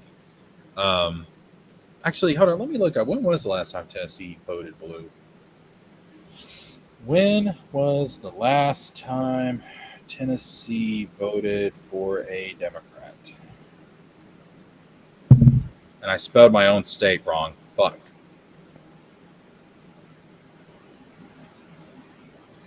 1996, Bill Clinton. Oh, nice. That makes sense because back in the 90s, we had a Democratic governor as well. Oh, okay. So, Yeah. Also, Bill Clinton's Bill Clinton. and then all the sad thing was Al Gore, being from Tennessee, couldn't win his own state in 2000. Oh no. I'm just surprised he didn't just come and be like, to all my fellow Tennesseans, I just want to say, go to hell. Damn. And to think, even after that, he was like, "Well, let me try to save the world a little bit. Tell people Yes. about climate change and shit." Michael says, I'm already shocked by the Democrats' current momentum. Hmm. She raised $350 million in a month. Jesus. Yeah. And I every remember where I was when when I learned that she dropped out the first time. Now, of course, at this point, she had probably already been in talks with Biden to be the VP or whatever. But one of the main reasons was she ran out of money. So She got 350 million in a month, and in 1 month, she was able to make up in the polls the gap between her or where Biden was and where Trump was. She made up that gap in a month. wow. If she can keep up the Now I still want Biden to be out canvassing. He's still well, I'm sure like yeah, he's when the DNC comes around, I'm sure he's gonna get up there and have oh, a that's just gonna speech. be lit. Yeah, and Yeah. they're gonna it's gonna be like a celebration of his career at the DNC. I'm sure. I have no Yeah, doubt and about that. definitely do it while he can still appreciate it. Yes, because That's we don't. important. Obviously, at this point, the cat's out of the bag. We don't know how long that's going to be. Yeah. But Michael says my next prediction: Kamala wins by a landslide. No one ever wins by a landslide. Michael, go home. You're drunk. I'm not gonna get my hopes up that much. If she just wins, period, end of story, I'll be happy. Like that's all I need. Just let her win. That's it. I would not be surprised if a red state goes blue. I don't know about a red state. Just just get the swing states. What did I, what did, I'm what did Arizona go last I time? do fantasize about Tennessee going blue just because I I like a do. lot of people from Tennessee. I But cannot tell you the amount of times that I've beat my meat to Tennessee going blue. you were blue at that point. Yeah. Now when what was this what was the handsome gentleman from Texas who was running? Who got the young voters? Who? I forget. Uh, he was in the running for in the primary last Wait, time. I for the forgot his name. Democrats? Yeah, he was really popular. Guy Oh, from Texas. um, shit. I know who you're talking about. I can't remember his Beto, Beto. Beto. Oh, Yeah, I Beto haven't heard O'Rourke. that name in Yeah. 4 years. Where the fuck did he go? Wow, Beto. What you been up to, dude? Where the fuck did he go? Hmm. Let's see here. I was about to say maybe Arizona, but Arizona went blue last time. Barely. Damn, 49.4% to 49%. Daggum. Well, that was rigged. Oh, Georgia. Georgia saved us all. Georgia's probably going to save us all this time. Is Warnock still there? Yeah. Yeah. That's I good. I think I think that if Biden had stayed in, there was a chance that we would have lost Georgia. By the way, I heard you talking earlier about um, Pete Buttigieg, who I first discovered like about 4 years ago. Yeah, I'm glad she didn't go with Buttigieg because they're both from the same administration. I don't know what he would add, and also he's too friendly with corporations. Wait, isn't he setting up cross continental rail? Isn't that his job right now? I guess, but we've only got 6 months, or actually, how long do we have? Let's see, we're in August, If so so, I honestly think it's more important that he complete that job than spend his time campaigning. Like that could be amazing for the South if we had that. I mean, if he would do it, yeah, but we've only got 5 months left in this administration. Yeah, and we all know how construction workers work. They take their sweet time. Yeah, trust me. There was a major highway renovation where I live, and they were Yeah. saying, "Oh, it's going to take 2 years to complete." It took 4.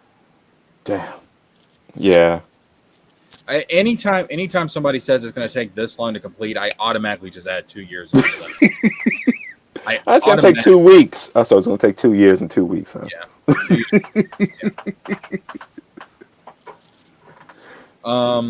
I do like, so I feel like they at least seem to work faster when they're working on a highway, because it's not something that you can just like basically hide from. Everyone notices. They started working on that bitch when I went into college, and they didn't get it finished until I was done. Damn. So just keep that in mind. Michael says one of the Carolinas will go blue. That might be possible. Well, South Carolina is huge for Black Democrats.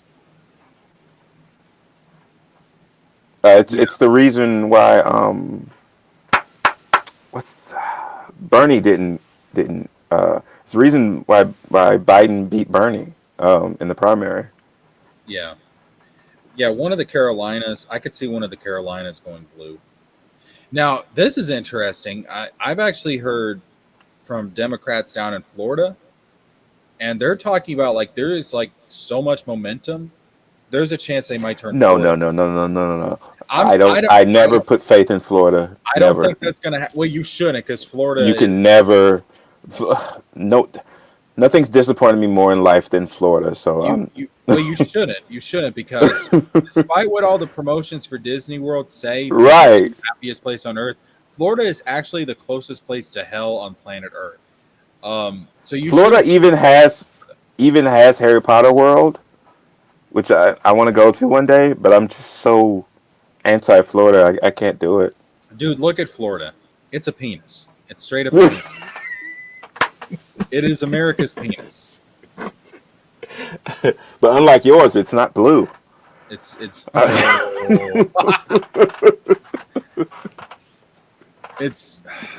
I don't think Florida's going to go blue, but no. If it, can you imagine sitting there on election night and then it actually does come in blue? I'm going to be like, well, it's over. It's done. It's not as crazy as Texas going blue, but it's damn close. I've said this in every election prediction video I've done. Texas will not go blue this time, but if you look at the demographic changes in Texas, it seems like it always seems like it could, if you just wish hard enough, because it's moving in that direction. But people need to understand that is not something that's going to happen for a few election cycles. Like, I'm not even talking about like not 2028, not 2032. We're talking about like maybe at the earliest it'll become not even a blue state, a swing state. Right. Towards the middle of the. Maybe if Beto didn't disappear. Yeah. Like, oh wow, you put a lot of faith in Beto. Dude had momentum, man. But it might be a swing state in like 2036, 2040, something like that. But that's something that's going to take a long time for it to go blue, if ever. But at most, in the next few election cycles, it maybe will become a purple state. But not this time. Not this time. It's too soon. Yeah. Yeah, Michael's right. Beto came close to stomping Ted. And the world would have been such a better place without Ted. I can't tell the difference between Ted Cruz's ass and Ted Cruz's face. I like, again, going back to SNL, there was that skit where it was like the Republican debate back in 2016, and he was like, doctors say that I have a condition called a very punchable face.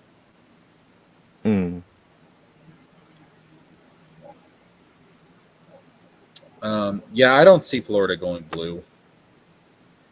But if it did, hold on, when does Florida usually get their results in? It's like, isn't Florida like 7:30? I think.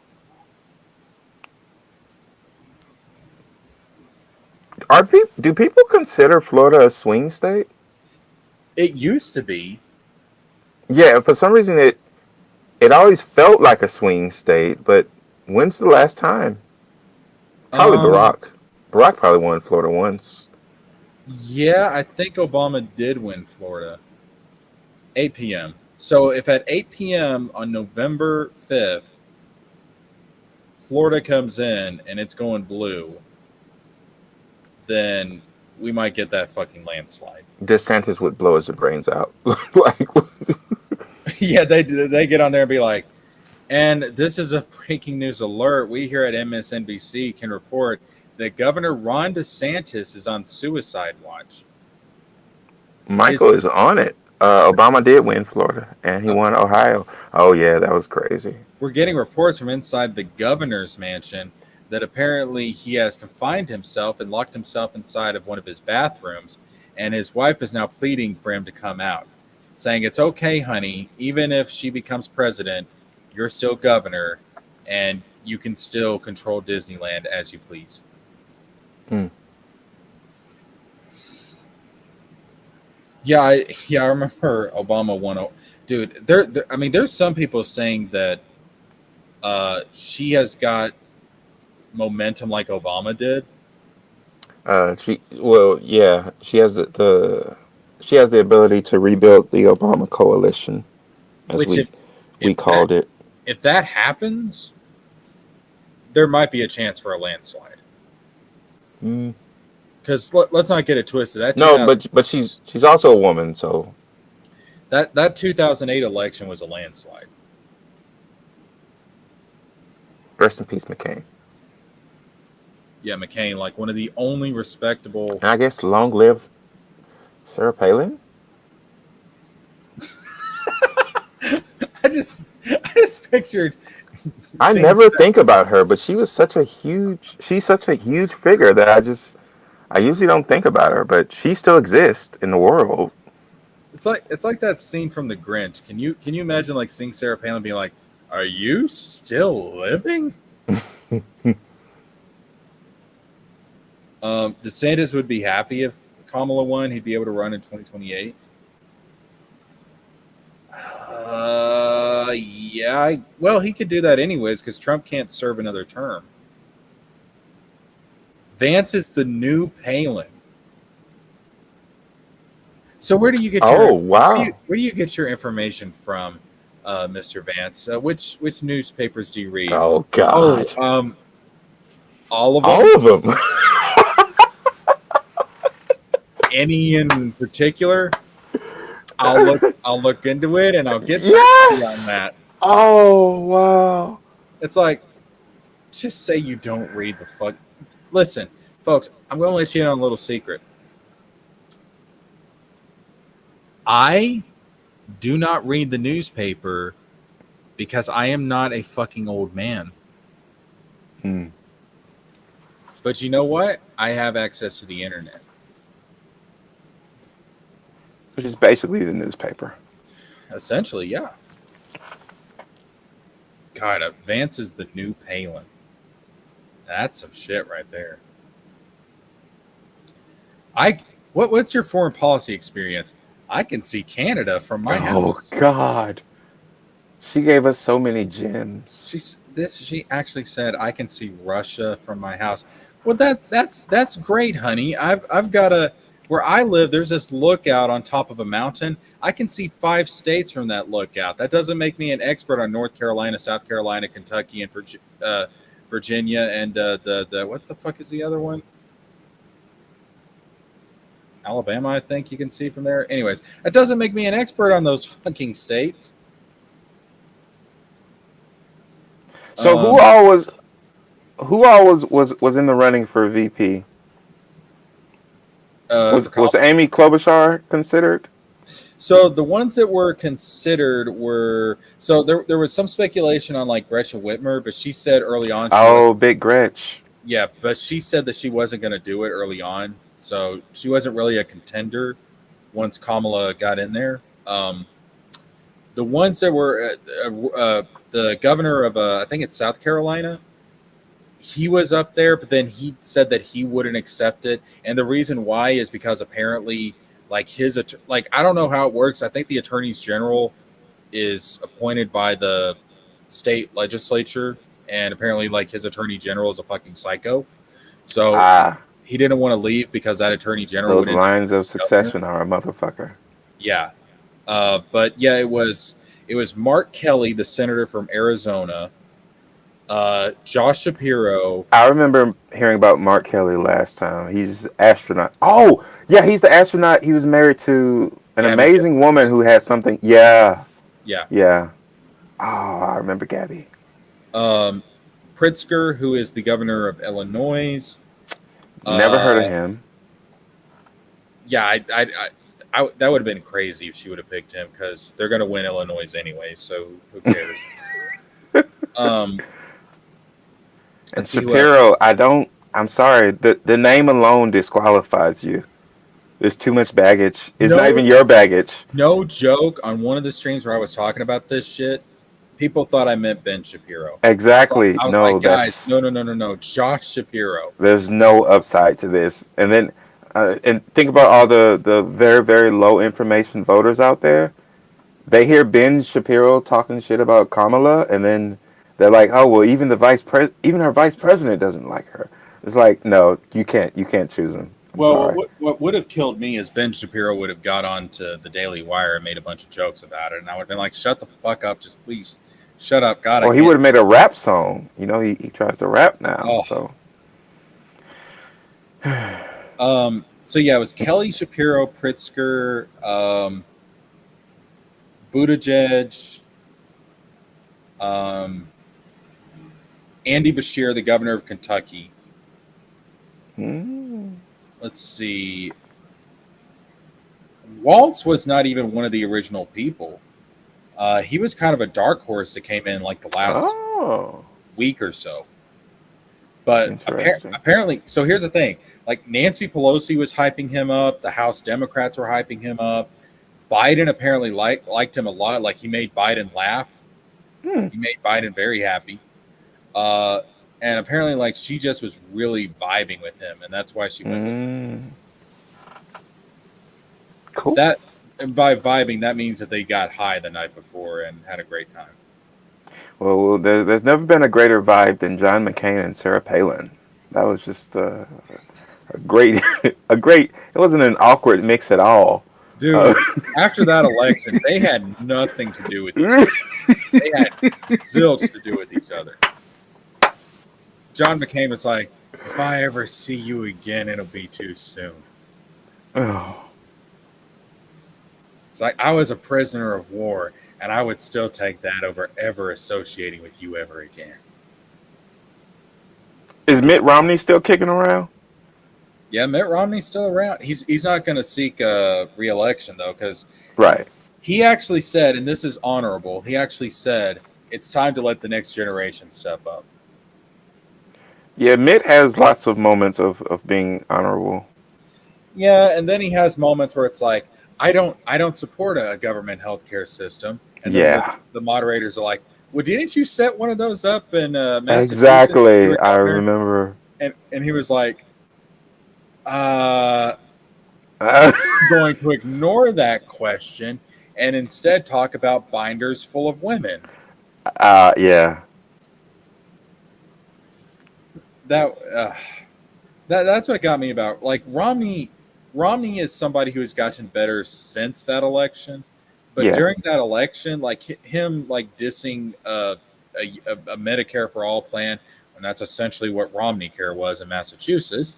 Um, and Yeah. then like that was just And that that's was one of the reasons why I never disliked him. It's just he was going up against someone who was out of this world. So, well but that and also he was he he was even won. A lot of people even said he won the first debate. he was also trying to change in order to get a group of voters to like him that were never really going to like him. Mm. Because I mean, even now the Republican voters don't like Mitt Romney. Well, he's done too much. He's done too much shit now. Yeah, it's like He's it's like he's been principled too much. It's like, dude, the Republican Party that is that party is dead. That I party's. mean, it's the lesson McCain had to learn as well I before mean, he passed. I said it. I've said it before. Like all of these people that go on and on about how they're these Christian conservatives and stuff. These are the same people that if Jesus Christ was walking on the earth today, they would call him a socialist, and Yeah, they would crucify him again. yeah. These are the exact same people that would crucify Jesus Christ again, because their God is not Jesus Christ. Their God is one Donald J. Trump. Mm. I mean, that's the God's honest truth. In fact, You shouldn't worship golden idols. no, or orange ones. Actually, I did. I saw this. I saw this. Oh wait, they were together. When Yeah, was tonight. this? Yeah, that's what we're gonna watch here in a bit. We're gonna watch. They had their first rally together. Oh, Isn't that cute? Aren't they cute? now I need to ditch you because again, my time is very important and Uh, very purposefully used. well, I do wanna show you. I do want to show you this real quick. So let's see, where was it? Oh yeah. So I reposted this. This is a girl that she was talking about how can I be a progressive and be a Christian at the same time, and this she was talking about like her reasonings for why she's a progressive and a Christian. I reposted this and I said, as a hashtag Christian and a hashtag progressive, I couldn't state my political stances any better. I've said it before and I will say it again. American Christianity is a corruption of the original faith, and many who subscribe to it would be the same ones that would crucify hashtag Jesus again. I like the term original faith.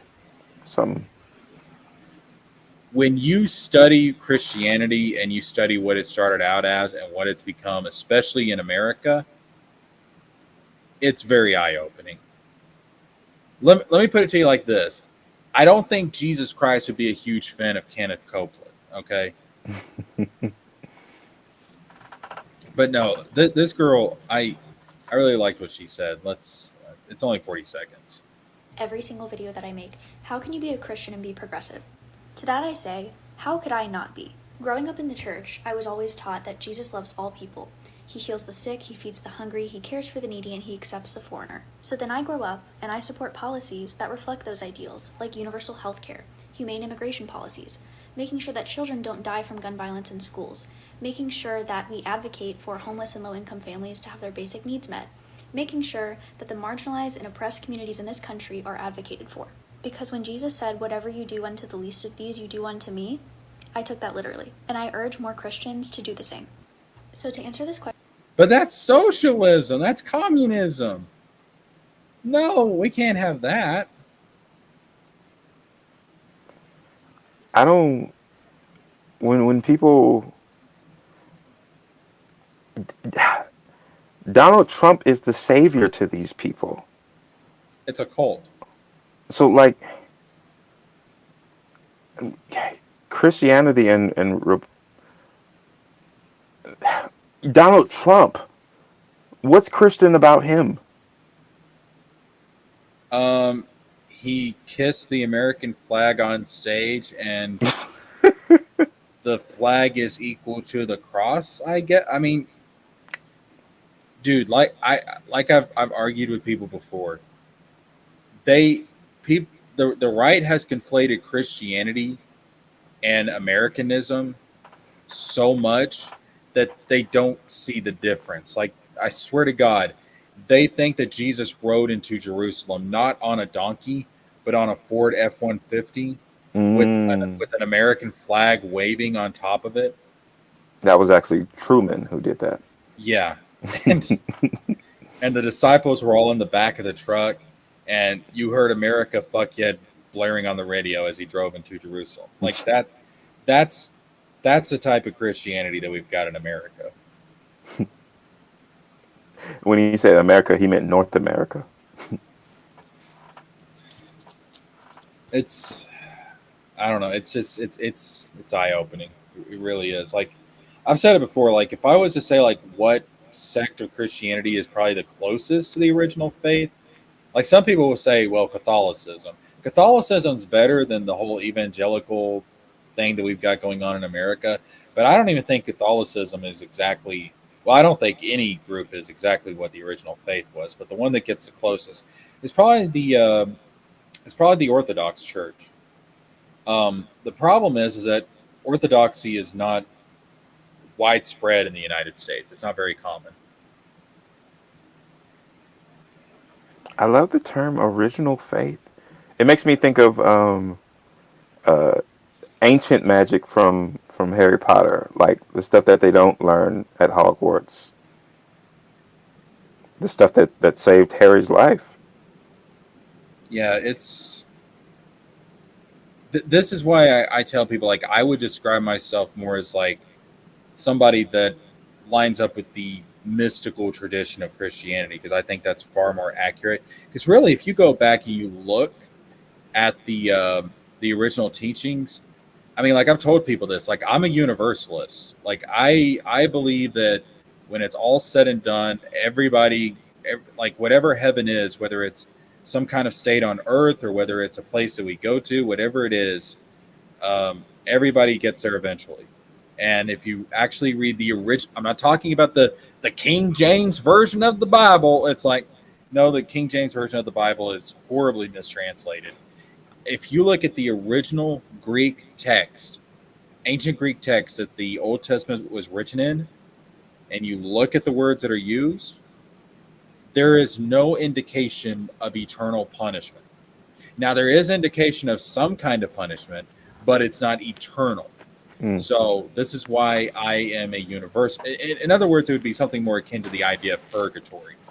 Um, but this is why I'm a universalist. What do you think about the death penalty?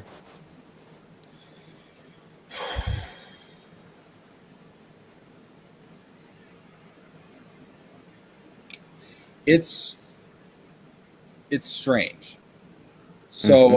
I think that it should exist, but to a very limited extent, and it should only be for crimes that are proven beyond a shadow of a doubt. So like a school shooting or something, like where we know that this was the guy that did it, um, that's fine.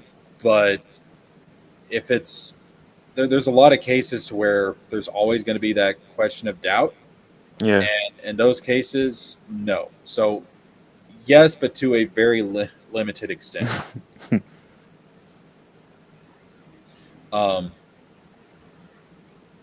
but I, but yeah, like I don't believe in I don't believe in like the eternal torment. I just don't think that's biblical. Especially because if you look, there is a verse in the Bible where it literally says God will be all in all. How can He be all in all if some people are eternally separated from Him? That's a contradiction.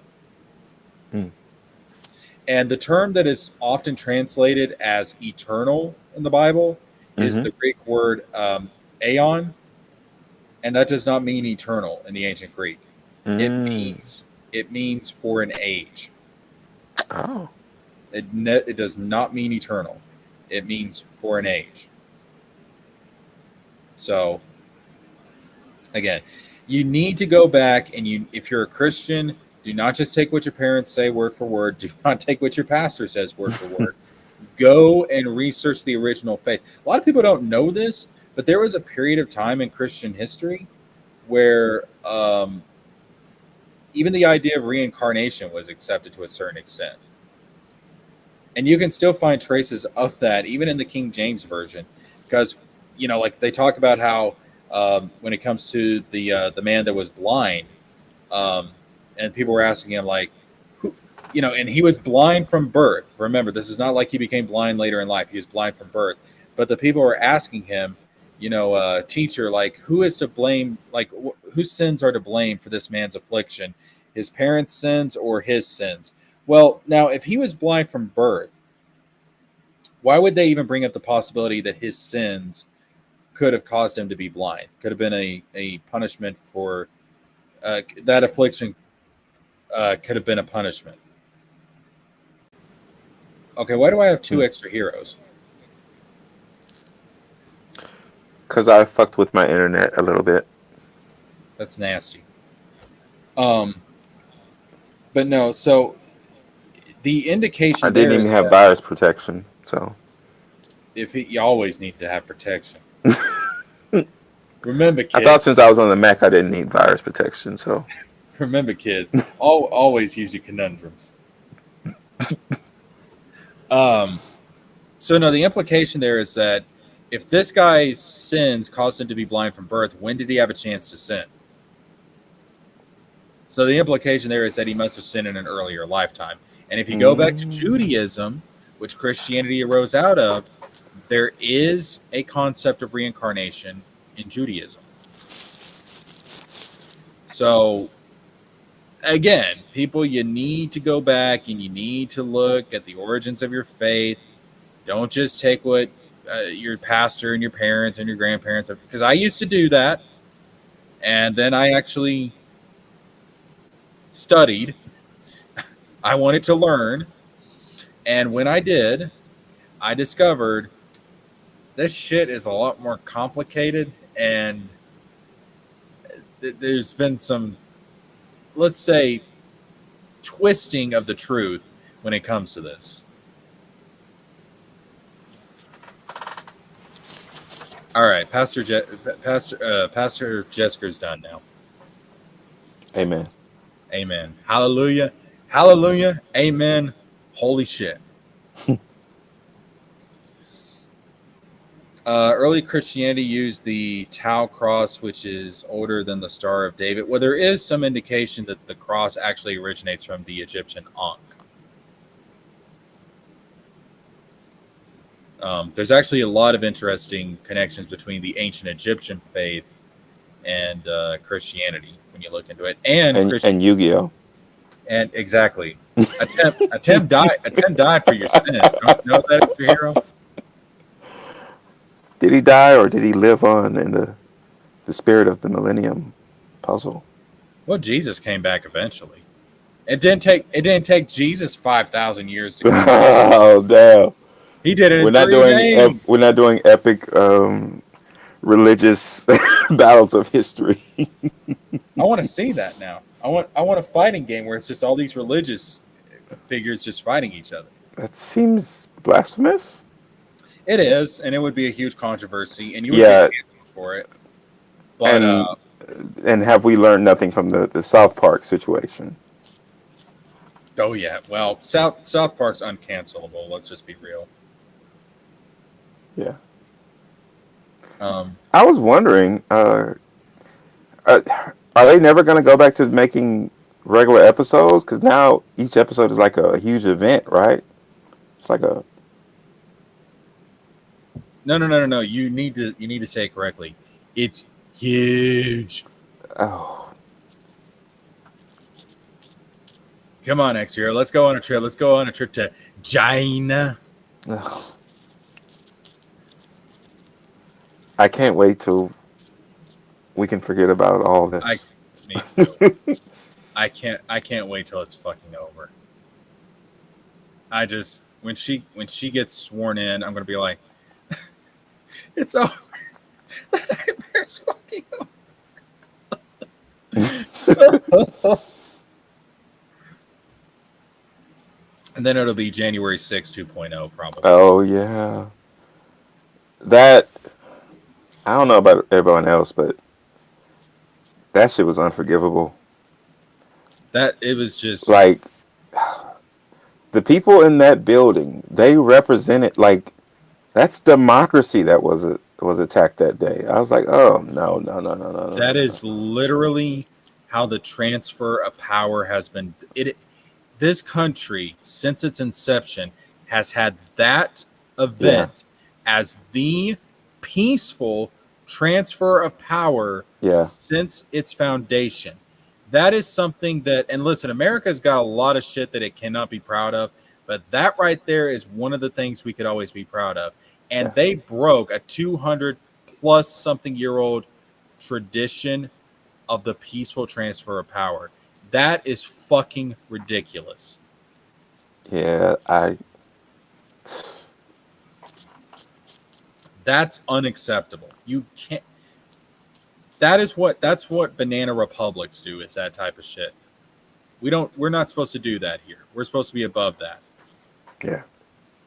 That's absolutely not acceptable. If you lose, you lose and you accept it. Now you have every right to contest it legally, but there comes a point where it stops. Like Donald Trump had every right from election night in 2020 through the day before the votes were verified. He had every right to challenge that shit legally, and he did. And the courts rejected every single one. They threw it out. Rejected. And at that point, that's when you say, okay, I tried, didn't work. Time to step aside. That's how it should have been.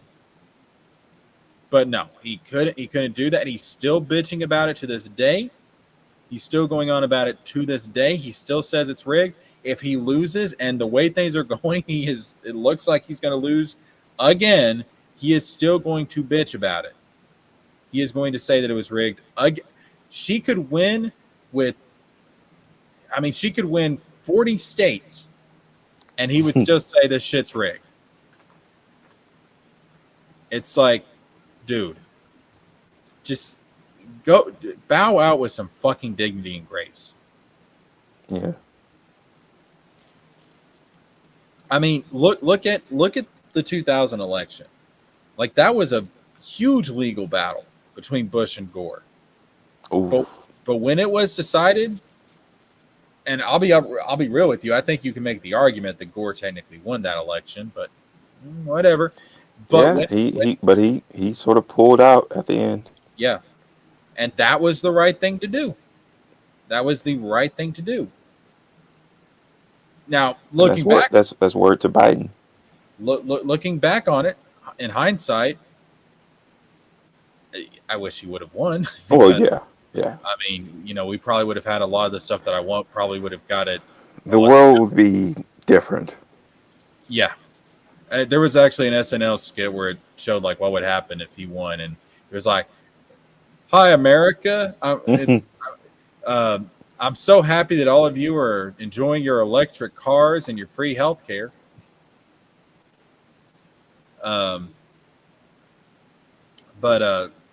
He did the right thing. Like, we would definitely have the rail by now. Yeah. We wouldn't be waiting for Pete to finish building it. Yeah, we wouldn't be waiting for Pete to get his booty on. You know what? I don't know where I was going with that. Never mind. Some sort of pun on his name. Yeah. Get your butt in gear. South Bend, Indiana. It's the only reason I know what South Bend, Indiana is, because I knew him. I forgot he was from South Bend, Indiana. Yeah. And what has Yang been doing in these 4 years? He's been hanging out with the Yang gang. You know what I mean? Oh, I haven't heard that term in 4 years. The Yang gang. Speaking of which, hilarious. You know how his thing was whole UBI thing? Yeah. I brought this up earlier. I was saying how, so Thomas Paine, the guy that wrote the Common Sense document, George Washington literally said if it was not for Thomas Paine and common sense, the American Revolution would have never happened. And you know what else Thomas Paine said? We need to have a universal basic income. He said we need to have a universal basic income. We need to have a social safety net to take care of the downtrodden. We need to tax the rich to pay for it. So in other words, if Thomas Paine is the one that motivated the American Revolution, I can make the argument that universal basic income tax on the rich and a strong social safety net are just as American as apple pie and baseball. Damn, now I want some apple pie. God, I do too. God, we don't really we sort of reserve apple pie for special events, don't we? Do we? Do white people eat apple pie all the time? I mean, like if I'm at a restaurant that serves it and I'm gonna get dessert, like apple pie is one of my go-tos. I love apple pie. I just rarely ever have it, except for like the 4th of July and maybe Thanksgiving. Yeah, maybe Thanksgiving. Definitely Thanksgiving. I mean, it's not like top 2 Thanksgiving pies. I don't even think it's top 3. Maybe it comes in at 4.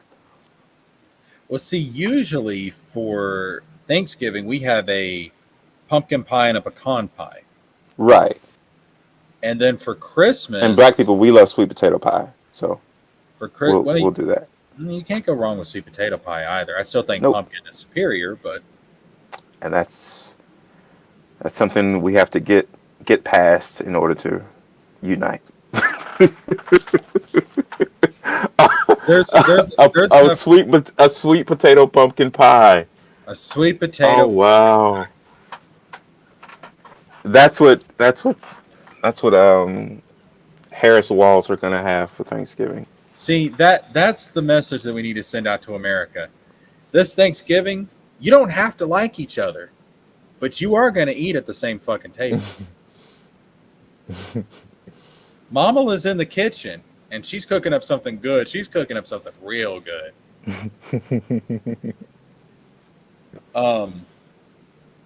Apple pie we usually have for Christmas. I think we usually have. I think we usually have apple pie, and last Christmas we had apple pie and cherry pie. Nice. Yeah, it was quite delicious.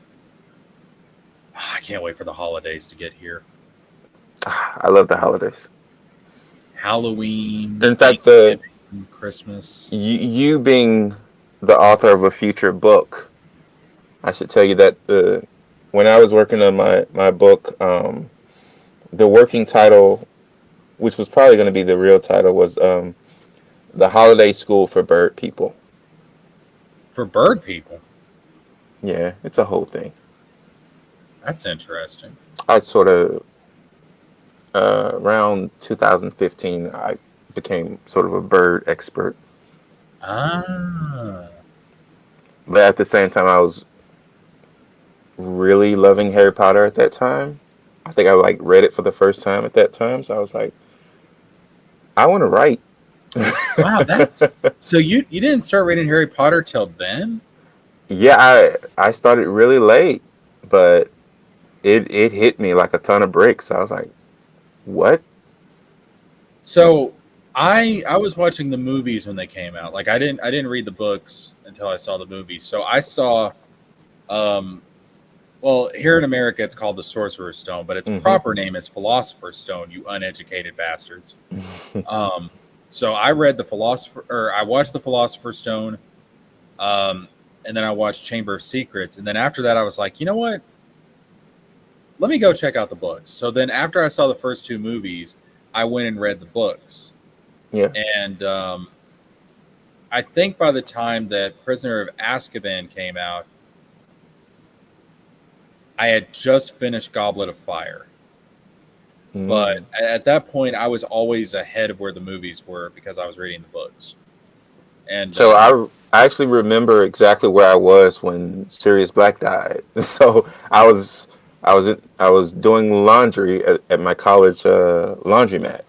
So yeah, and I remember feeling like it's weird that everyone is just going about their lives when Sirius just died. Like the world should have just fucking stopped. Yeah, I was like, I was thinking in my head, I was like, but don't y'all know? Like, y'all should all be hurting like I'm hurting right now. I just want to give Harry a hug. It's gonna be okay. No, I was with Harry. I was in denial, but But when Lupin said it was true, I believe Lupin. Always believe Lupin. Yo, man, when that happened, when Bellatrix did that, I was angry. I was like, a bitch has got to die. A bitch has got to die. Even worse, the way she teased Harry after. I killed Sirius Black. Ugh. Yeah, Bellatrix is A great villain. I don't know which one is like more detestable, Bellatrix Lestrange or Dolores Umbridge. Hmm. Depends on how much you like cats. Because Dolores loved cats, so I, I that could be love a point in her favor. I love cats. I have a cat. Oh, okay. Um, my cat woke me up this morning and looked at me. Bellatrix only loves snakes. My cat looked at me this morning and just straight up said in plain English, it was the Michael Jordan dream again, wasn't it? Is your cat Garfield? Yeah.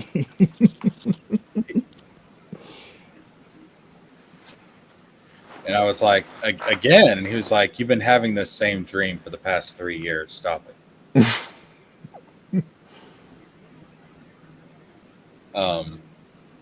No, I like cats. But see, I like dogs too. I'm one of those people that likes cats and dogs. Yeah. As you should. They're both amazing in their own ways. And I like birds. I like birds. Even after all this time. I actually, last year, we had a nest in a tree in front of our house. And one of the baby birds had fallen out, and I got him and put him back up there. And Oh. yeah, it was rough doing it, though, because like that tree was not very good for climbing. So in case it happened again, I went to the hardware store and I got a ladder. Mm-hmm. And I swear to God, 2 days later, it happened again. Damn. So I put the bird back up there. And then I actually got the honor of seeing them actually leave the nest and fly off. Oh, wow. Yeah, that was incredible. So I actually got to see them jump out and fly off. And the mom didn't understand I was there to help her and her babies. So she was trying to swoop in and peck at me, and it's like, back off, you feathered bitch. I'm trying to help you and save you kids. Like, And it was so weird for you to see a mom that cares about her kids like that. I know. You didn't really. I have never known such dedication and love from a mother. I wish that bird was my mom.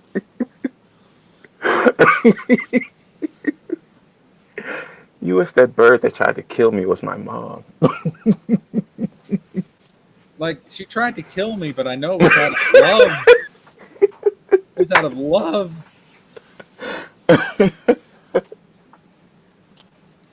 But I was happy to. It was a nest of blue jays. I was very happy to see them take off and do their thing. I was like, I feel. Blue jays. They're one of my species. I know I'm one not of my 143 species. I know I'm not their father, but in this moment, we're all their father.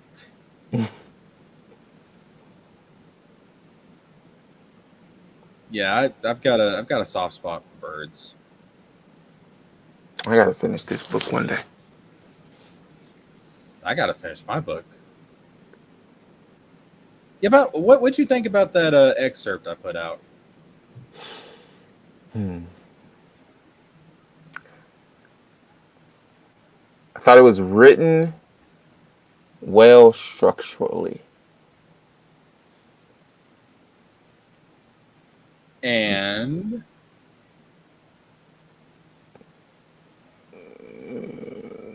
don't make me say anything else.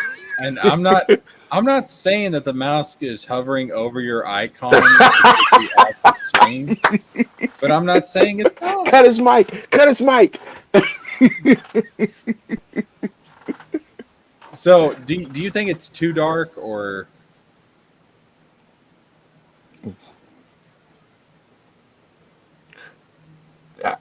I don't think the darkness is a problem. Is the problem, or one of the problems with that. I think there are other issues, but I think you should keep going despite it. Because also it's just one chapter. I don't know what happened before or after that. So Well, it's not even a maybe chapter. it'll all make sense. It's honestly like a couple of pages out of a chapter. Yeah.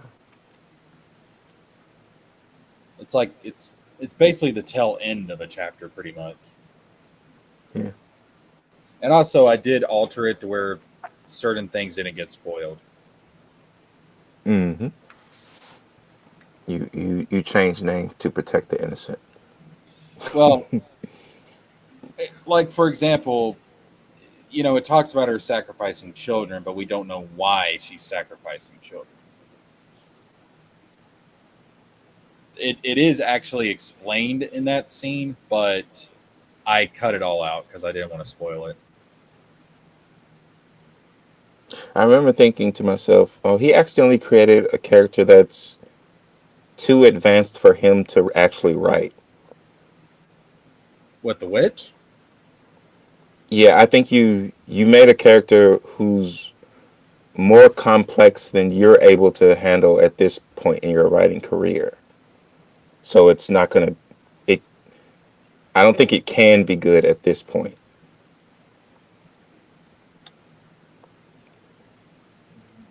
Why would she be too advanced, though? Because I don't think you've thought it through enough.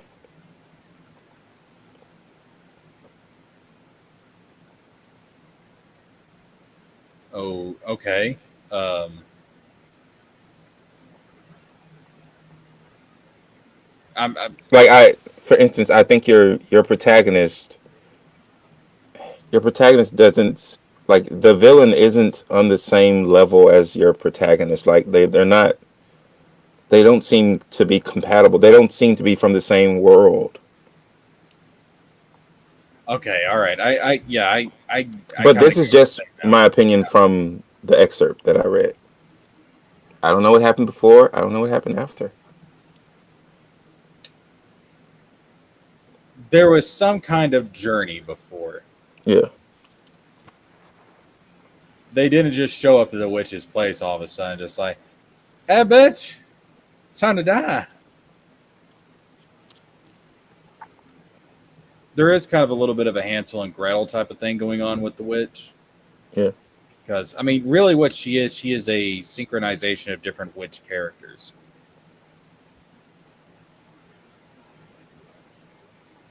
But yeah. Anyways, yeah. Cat-eyed witch, ladies and gentlemen. Now available in Funko Pop. I wish. If you've got your characters as a Funko Pop, you've made it. Yeah. I've always said There's probably even Once Upon a Time Funko Pops, even though the show was way before.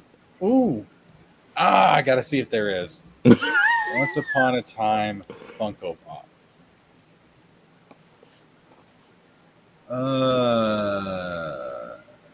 Who the fuck are these people?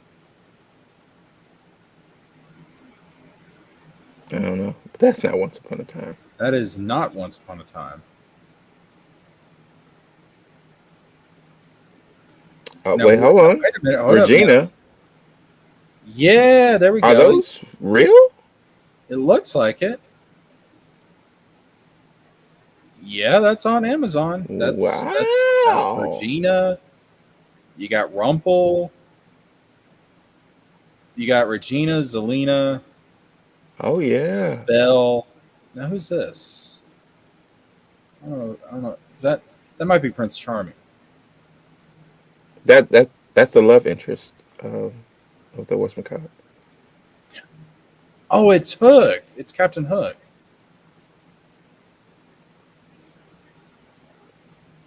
Funko really got around, didn't they?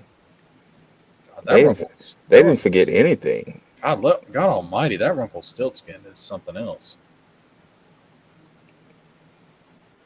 I fucking smile. Made him sinister in every single one. Yeah, that's Captain Hook. Yeah, they've got Emma, they've got Zelina, Regina, Emma. Damn. See, if your characters have made it to, you know that you're a success if your characters have Funko Pops and there's Rule 34 art of them. Mm. You know you've made it. You know what? Let's pull up Rule 34 and see if there's any ISOM characters on there real quick.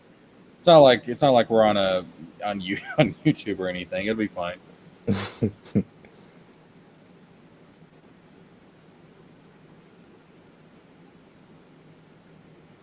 Yeah, that's one. So I started doing channel memberships, Mm-hmm. and like I'm gonna go back to. I mean, I'm still gonna be doing live streams and stuff, but I'm gonna go back to doing the like what I was doing before with like making like highly edited videos and stuff. Yeah, I think I saw a video of yours where you were talking about, yeah, you were talking about the memberships and videos that you might do, like ideas you had, like King of the Hill and stuff like that. Yeah. And one of them that I want to do eventually is like I want to like just talk about Once Upon a Time and like why it works, and eventually like I like to do like what ifs and stuff, and like one of the what ifs I've had like would be like from Once Upon a Time, and there's a character called Cora who is the evil queen's mother, and there in season 2 there was a point where she almost became the Dark One. Yeah. And I've been thinking recently, like, what if that actually happened? What if she did become the Dark One? Like, how would that have changed shit? I love a good what if. Yeah, because I mean, Cora was a lot more cruel than Regina ever was. Oh, have you gotten any closer to figuring out what the One Piece is?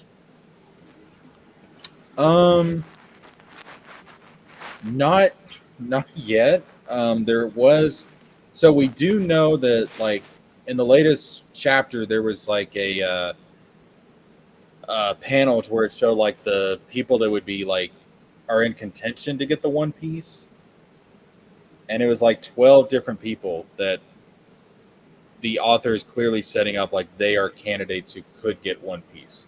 Oh, it's sort of an election of its own. Yeah. You're in the primary right now. And there was one character, one panel where you couldn't make out who the character was. So there was like a mystery character there. Gotta love that. Yeah, and I'm like, I remember reading it. I was like, wait a minute. Who the fuck is this? Is that you? Is that you, Walz?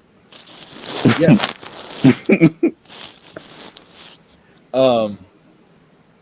So there, all we know is like the newest information on is like whoever gets it will control like the future of the world, essentially. Like where the world goes from here, like whoever gets it is going to be the one that determines that. But other than that, nope, still don't know what One Piece is. Mm. There's a lot of theories out there, but Wait, is there a definitive date when you will know? Like, is there, or could this last for years? well, Oda says that he wants to wrap up the story in 3 years, but Oda is slow as fuck, and his pacing is slow, so I'm going to say more like 5. Because he never, I mean, like the last arc that we got before the current one, he said was only going to last 2 years, and it ended up being 5 years. So whenever he says something, I just automatically assume, yeah, it's not going to be that. It's going to be longer. But Like construction work. essentially, yes. But we are in like the last saga, so we know that we're getting to the end. Like we're in the final stretch, but that may be a long ass stretch. Yeah. Because we finished up an arc called Egghead where we basically had the One Piece version of Einstein, and he revealed a shit ton of stuff about the past, like the ancient past and what happened like back in the day. So we got a shit ton of information recently, but now we're headed off to an island of giants that's based off of Norse mythology, and probably going to find out more stuff there. there's a possibility we might head to the moon at some point because there's been a lot of emphasis on the moon. And I would assume after that, we would probably finally get to the One Piece. Because we do know that, according to Whitebeard, when Whitebeard was killed back in the halfway point of the story, he said straight up that the reason the world government fears somebody finding the One Piece is because once it's found, there will be a great war.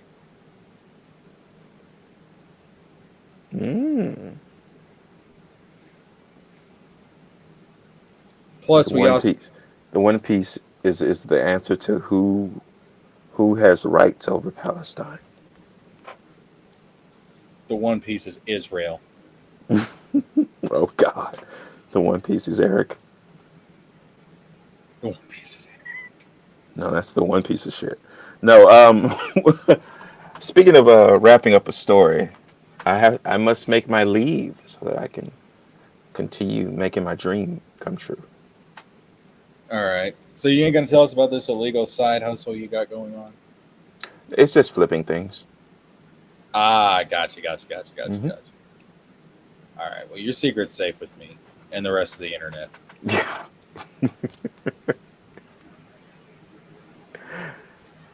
You have a good stream, sir.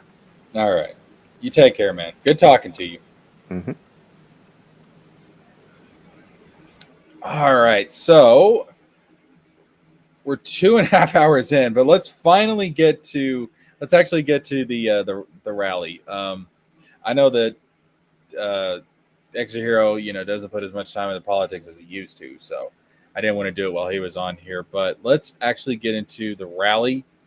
I'm gonna send out another tweet just to let people know that we're actually going to be looking into the rally. So let me go ahead and grab the link. That way, let's see. Boom, boom. Watching the Harris, the hashtag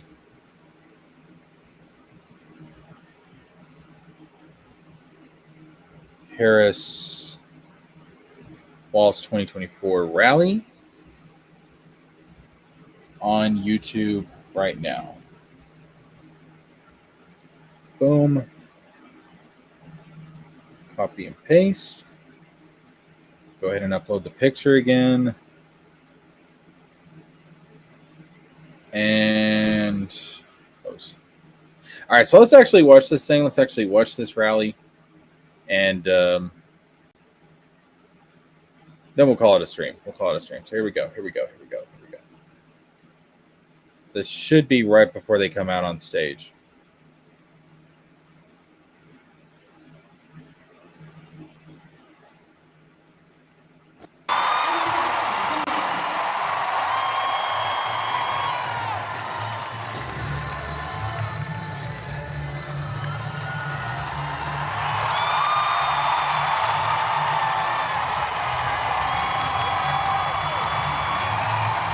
Okay, I've got it sped up. That just looks a little too weird. I'm going to slow it down just a bit.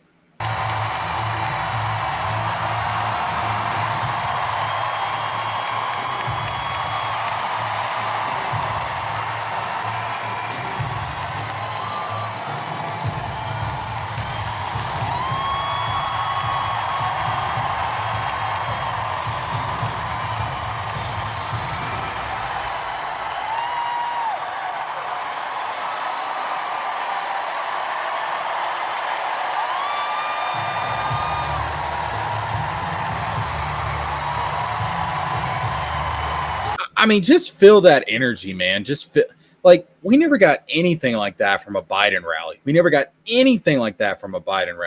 There's so much energy there. There's so much excitement. There's so much, like, it feels good.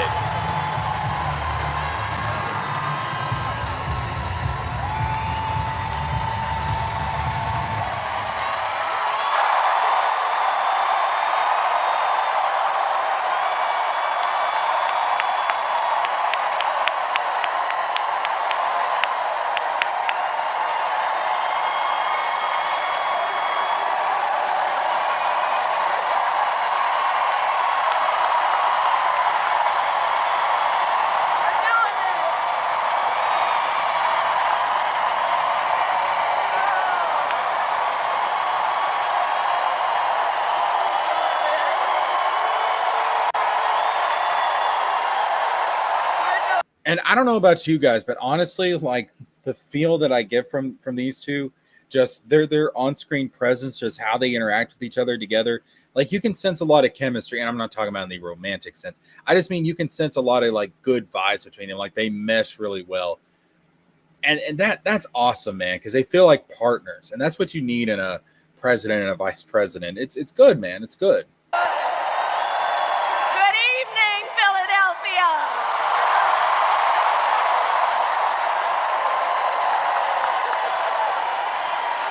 Good evening. Good evening. Good evening. Good evening, everyone. Good evening. Good evening.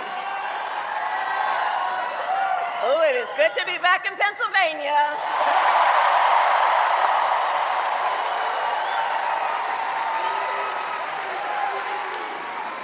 So let me say, on behalf of myself and the first, second gentleman of the United States, my husband, Doug Emhoff, thank you for the warm welcome.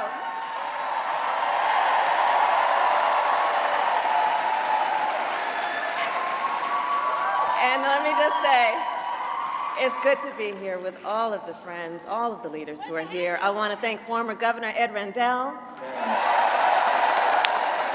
Senator Bob Casey, who we will re-elect this November, Senator John Fetterman, Mayor Sherelle Parker, and Chairman Jamie Harrison. And it is so good to be here with your incredible governor, Josh Shapiro.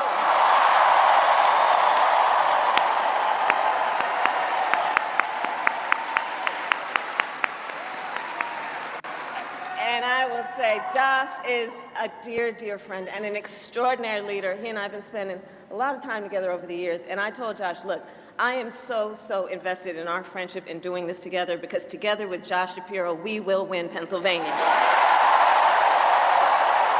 We will win Pennsylvania. And I thank you, Josh. I thank you.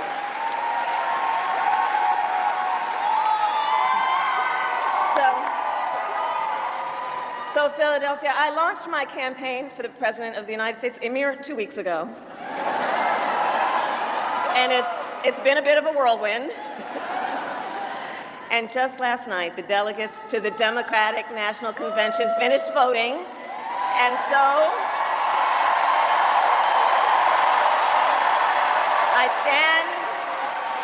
I stand before you today to proudly announce I am now officially the Democratic nominee for President of the United States.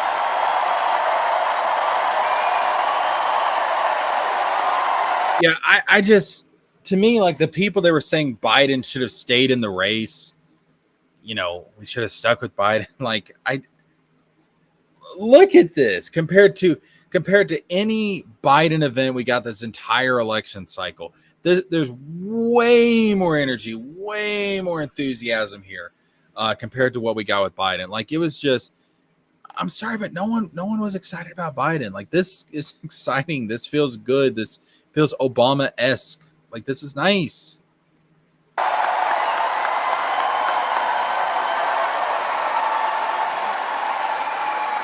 so now we got some work to do. We need to move to the general election and win that. And to all the friends, listen, we also need to level set. We are the underdogs in this race. But we have the momentum, and I know exactly what we are up against.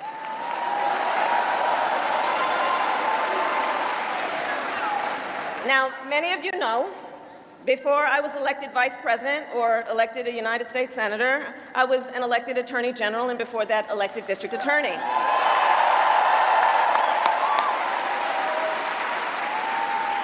And before that, I was a courtroom prosecutor. So in those roles, I took on perpetrators of all kinds. Predators who abused women. Fraudsters who scammed consumers. Cheaters who broke the rules for their own gain. So hear me when I say,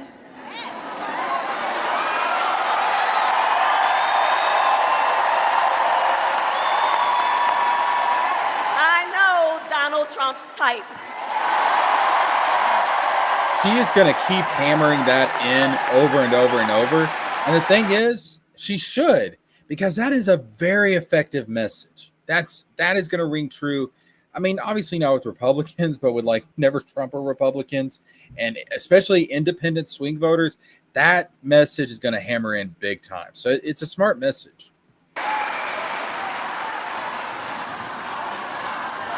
So, but let me just say,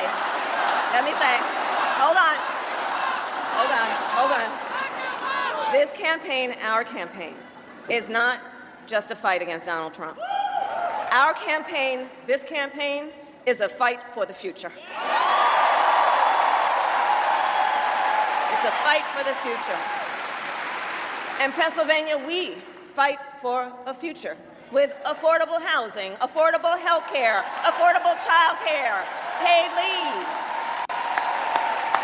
We fight for a future where we build a broad-based economy, where every American has the opportunity to own a home, to start a business, and to build wealth.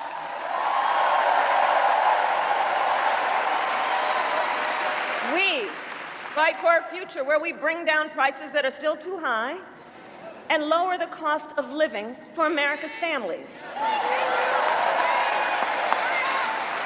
so that they have a chance not just to get by, but to get ahead.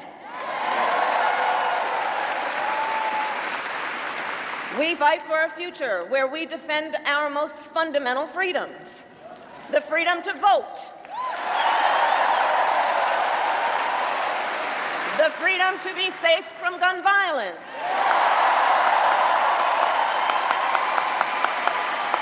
the freedom to love who you love openly and with pride,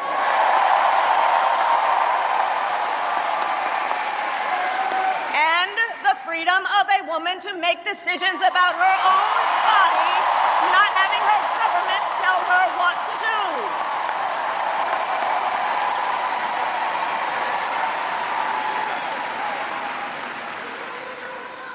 So, I love you too. So here's the thing. Since the day that I announced my candidacy, I set out to find a partner who can help build this brighter future.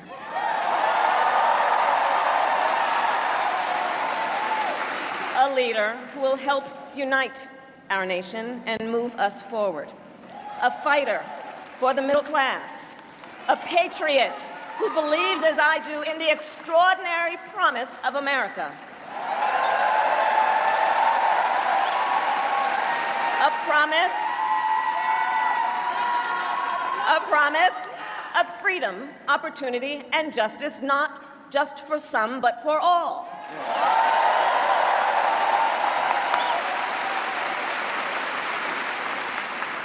So, Pennsylvania, I'm here today because I found such a leader. Governor Tim Walz of the great state of Minnesota.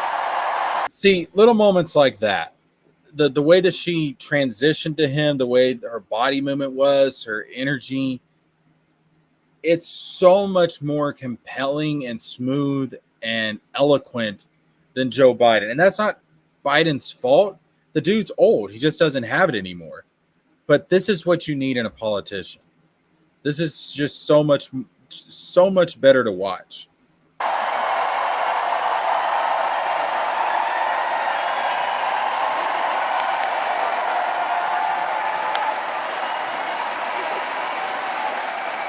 So, to those who know him best, Tim is more than a governor. To his wife, Gwen, he is a husband. To his kids, Hope and Gus, he is a dad. To his fellow veterans, he is Sergeant Major Walz.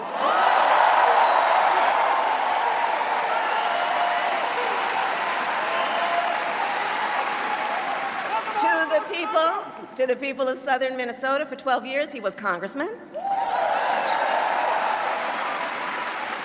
To his former high school students, he was Mr. Walz.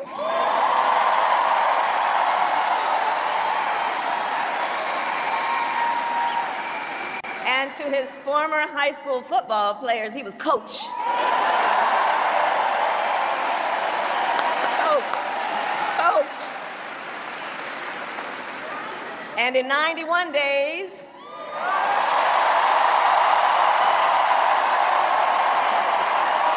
the nation will know Coach Walz by another name, Vice President of the United States.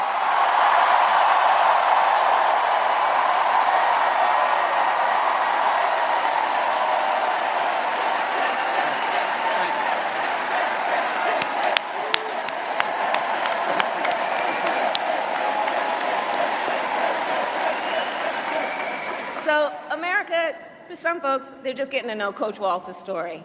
And I'll tell you, he is the proud product of a middle-class family in rural Nebraska.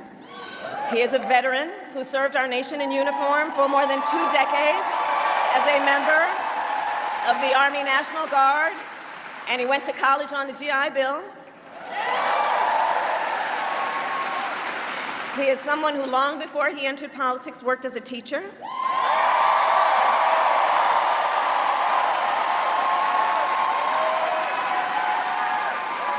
When Coach Walz and his wife Gwen moved from his native Nebraska to Minnesota nearly 30 years ago, they both took jobs at the local high school.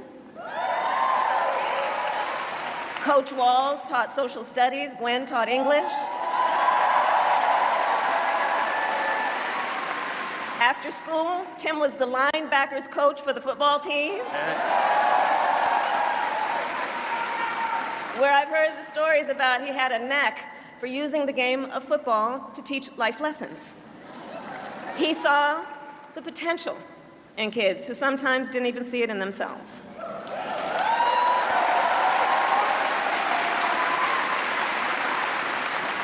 Under those Friday night lights, Coach Walz motivated his players to believe they could achieve anything. And together, they defied the odds, hear this out, going from a winless record to the school's first ever state championship.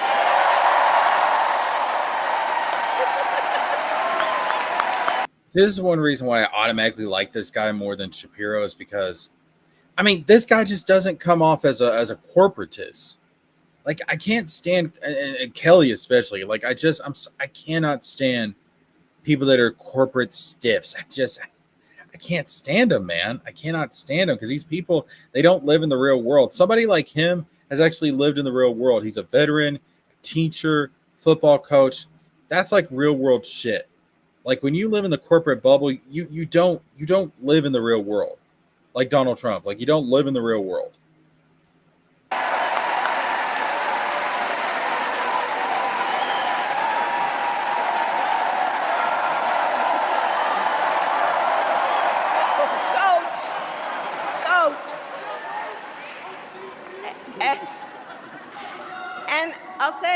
Tim wasn't only a role model on the football field. Around that same time, Coach Walz was approached by a student in his social studies class. The young man was one of the first openly gay students at the school and was hoping to start a gay-straight alliance.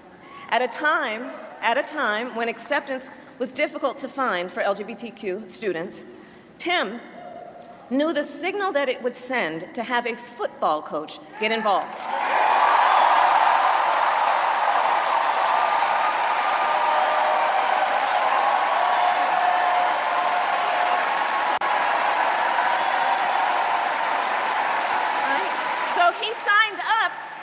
Group's faculty advisor.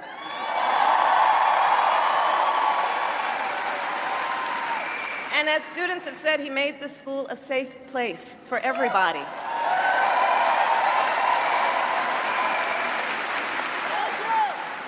In the high school yearbook, the students voted Coach Walz the, quote, most inspiring faculty member.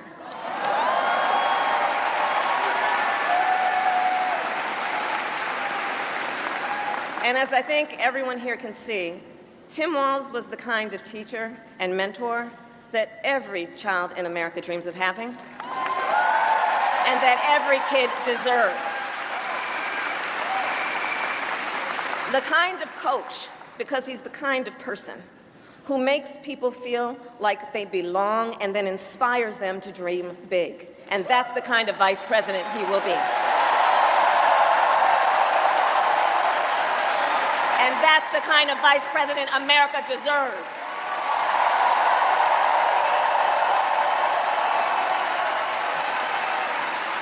See, this is one reason why I think like he's such a good pick is because he's got an authenticity factor to him that I just don't think. I mean, listen, Mark Kelly, yes, everything that happened to his wife.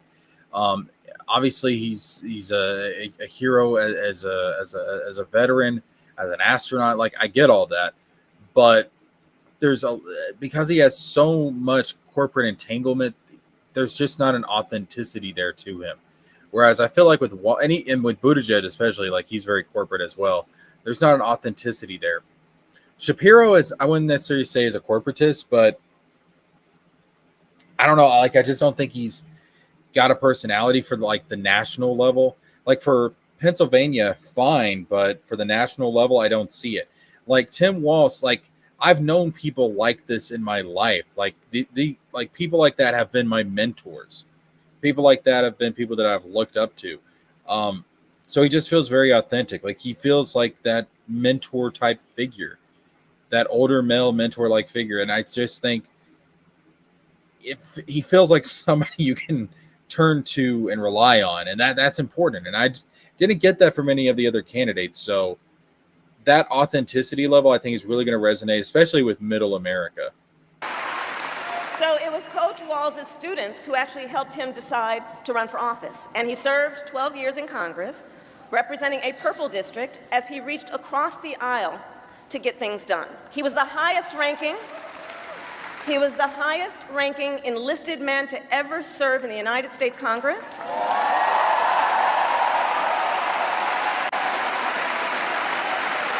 And the top Democrat on the Veterans Committee.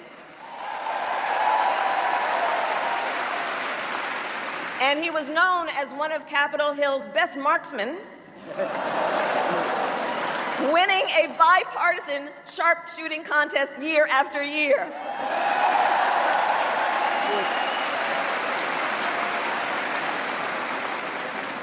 In Washington, Tim worked to raise the minimum wage, to protect the freedom of workers to join a union,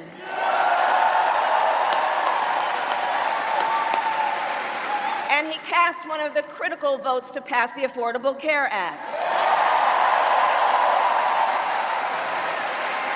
which of course gave health insurance to tens of millions of Americans. I'm going to tell you, when we win, Tim and I will continue to make the Affordable Care Act even stronger.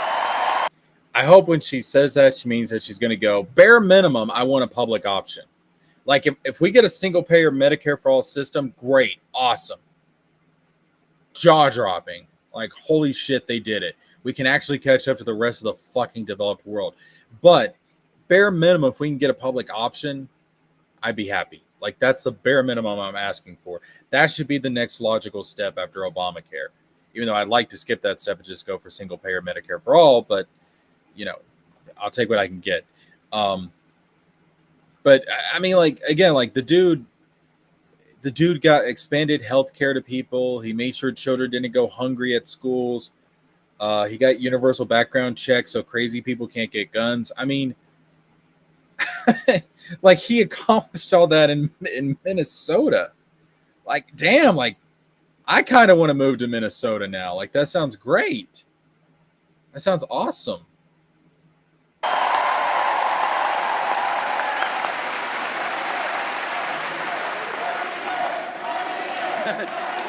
We will win.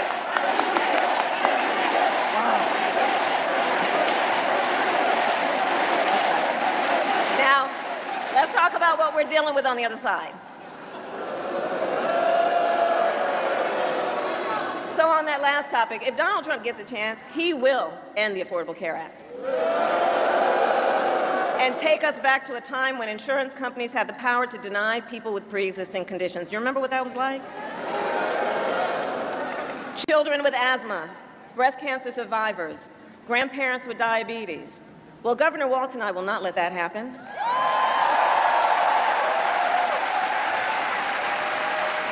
Because we believe health care should be a right and not just a privilege for those who can afford it. Imagine that. We talk about everybody has the right to life, liberty, and the pursuit of happiness. Well, how can you have life if you don't have the proper care to maintain that life, maintain your health? Hello? Imagine that. Everybody gets access to health care in order to maintain their life, which they have a right to. Oh my God. It's almost like rights need some kind of maintenance in order to make sure that you can keep enjoying that right.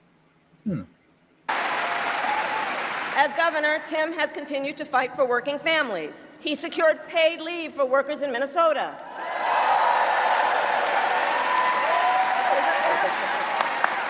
And he refused as governor to allow any student in their public schools to go hungry. So he made school breakfast and lunch free for every child. Because you can't learn if you're hungry. This is a biological fact. It's been shown, like, if you do not get proper nutrition, your brain will not develop correctly. So if we want people to learn, we want people to be able to get smart, if we want people to have an education, you got to feed them. If you want that for the kids, you got to feed them. That's your future we're talking about. You want to invest in something, invest in your future. Feed these kids.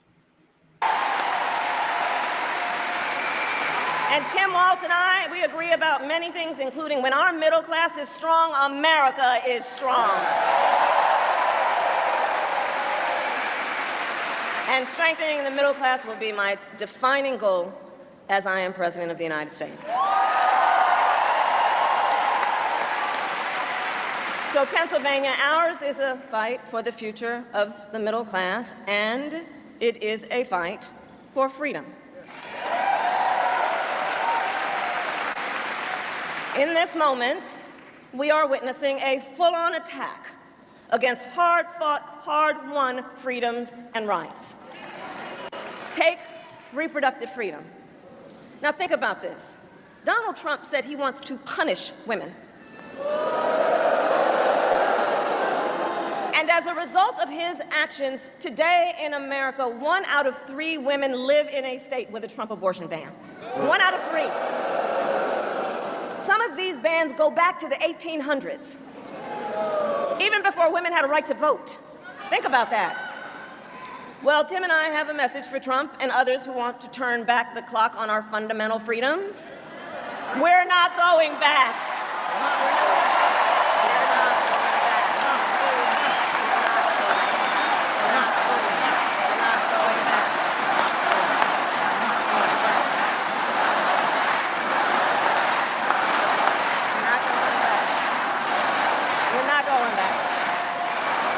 And so let me say about Tim Walz, he has shown up to stand against these attacks long before he stood on the stage with me. After Roe was overturned, he was the first governor in the country to sign a new law that enshrined reproductive freedom as a fundamental right.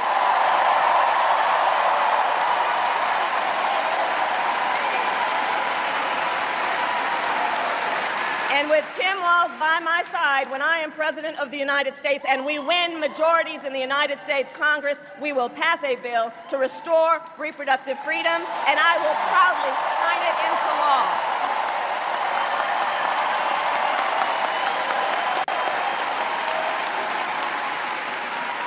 Tim Walz has also defended the sacred freedom to vote. As governor, he signed the most significant expansion of voting rights in Minnesota in over 50 years.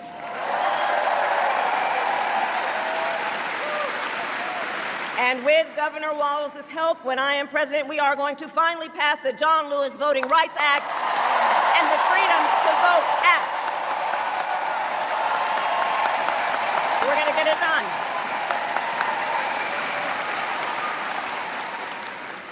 So Tim is a hunter and a gun owner who believes, as the majority of gun owners do, that we need reasonable gun safety laws in America.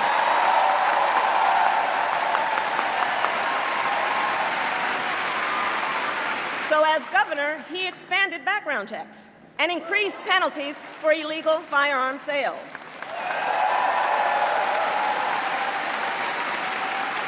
And together, when we win in November, we are finally going to pass universal background checks, red flag laws, and an assault weapons ban.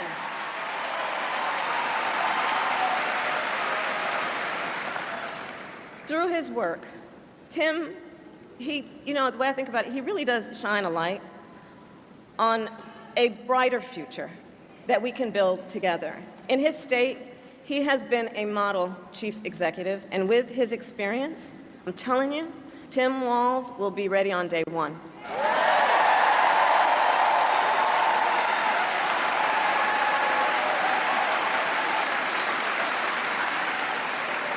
In fact, when you compare his resume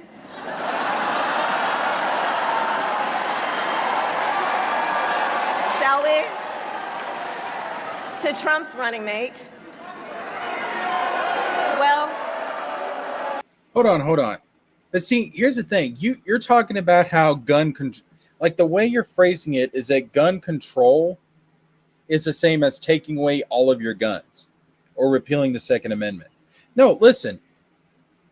When the country was founded, the founding fathers had no understanding of mental illness. Today, we have a better understanding of human psychology, mental illness, and the way that the brain works.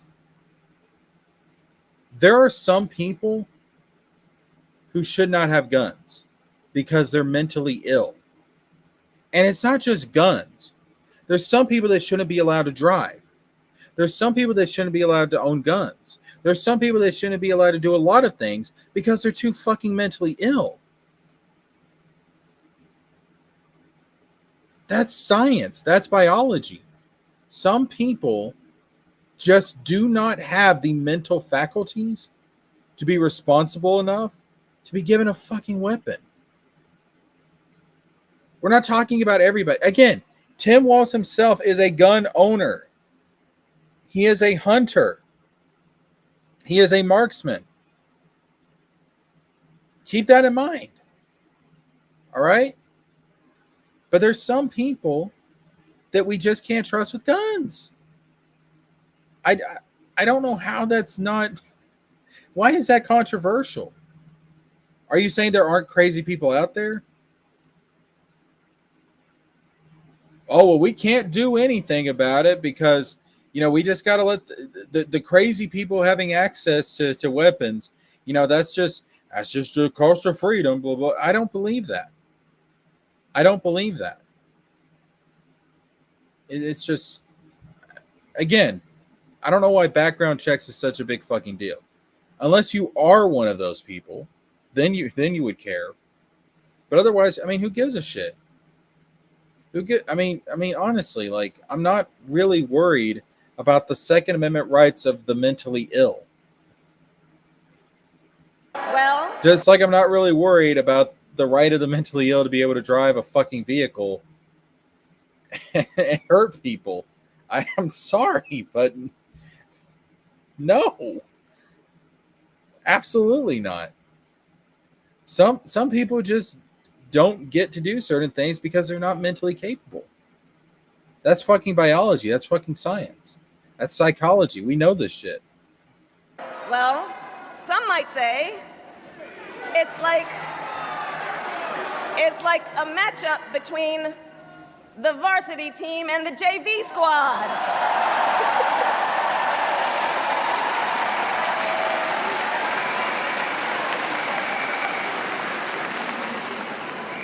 So, Pennsylvania, ultimately in this election, we each face a question. What kind of country do we want to live in? A country of freedom, compassion, and rule of law, or a country of chaos, fear, and hate? And here's the beauty of our democracy. We each have the power to answer that question. We each have the power to answer that question. The power is with the people.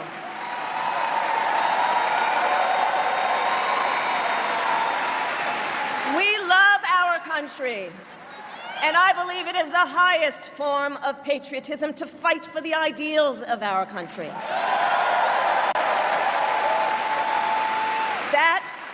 That is how we preserve the promise of America.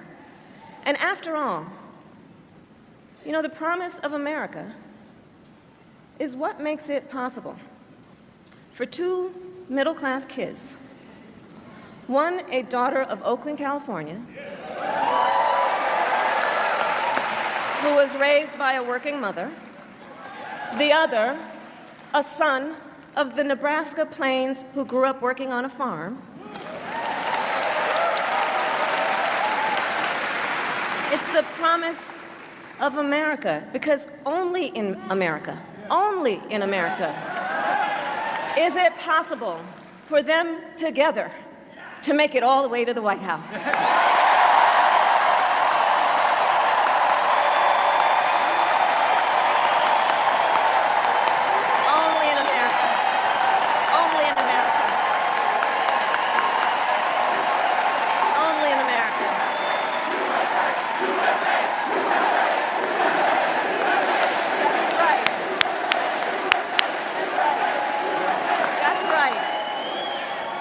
And so Coach Walz and I may hail from different corners of our great country, but our values are the same.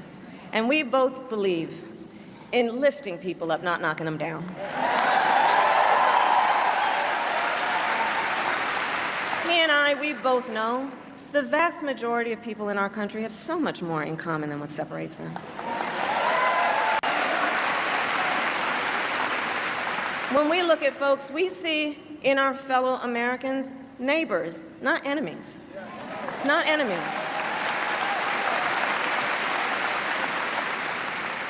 And so my promise to you is this. Our campaign will reach out to everyone, from red states to blue states, from the heartland to the coast, in rural, urban, suburban, and tribal communities. We are running a campaign on behalf of all Americans. And when elected, we will govern on behalf of all Americans.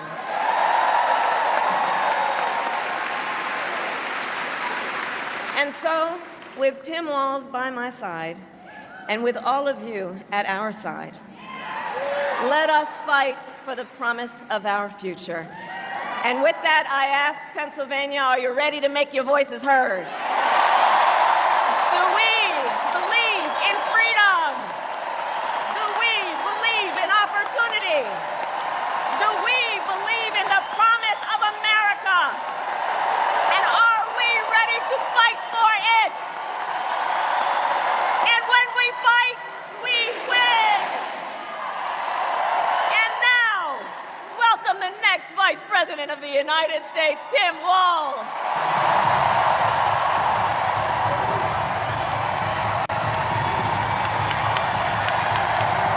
Wow.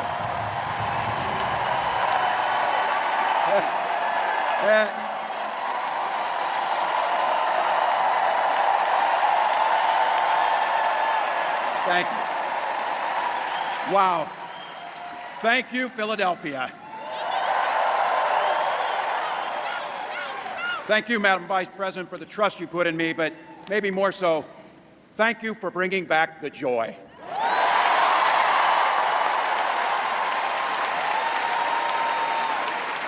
I'm thrilled to be on this journey with you and Doug, this incredible journey. And Pennsylvania, I know you know this, but my God, what a treasure you have in Josh Shapiro.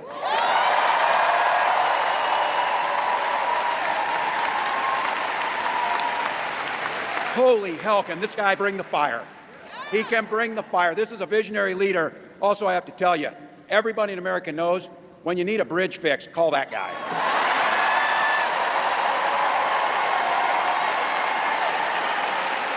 So yeah, of course, obviously he's got to give, some props to Shapiro, because Shapiro was basically Shapiro almost got it. Shapiro was like the runner-up choice. So, this is kind of to bridge that divide, because of course they want to win Pennsylvania, and he's like a 65% job approval rating in Pennsylvania, which is crazy when you think about it, because not many politicians have a 65% job approval rating, but yeah, obviously they got to, throw them a bone there to try and get Pennsylvania as well. And I think sometimes we forget, and you see people a little one-dimensional, but seeing a guy who cares so deeply about his family, a man with compassion, vision, and I'll have to tell you this, I know this from experience, there is no one you would rather go to a Springsteen concert in Jersey with than him, than that guy. Whoops. And I can't wait for all of you and America to get to know my incredible wife, Gwen, a 29-year public school educator.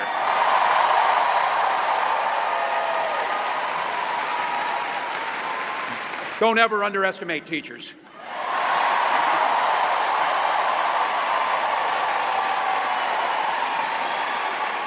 And our two beautiful kids, Hope and Gus. I couldn't be prouder to be on this ticket and to help Vice President Harris become what we all know is very, very good for us to think about, next President of the United States of America.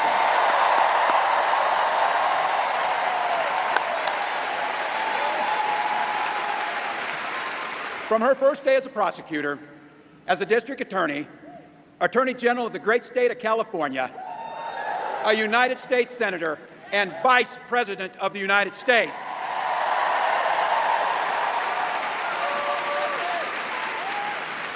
Vice President Harris has fought on the side of the American people. She took on the predators, she took on the fraudsters, she took down the transnational gangs, she stood up against powerful corporate interests, and she never hesitated to reach across the aisle if it meant improving people's lives.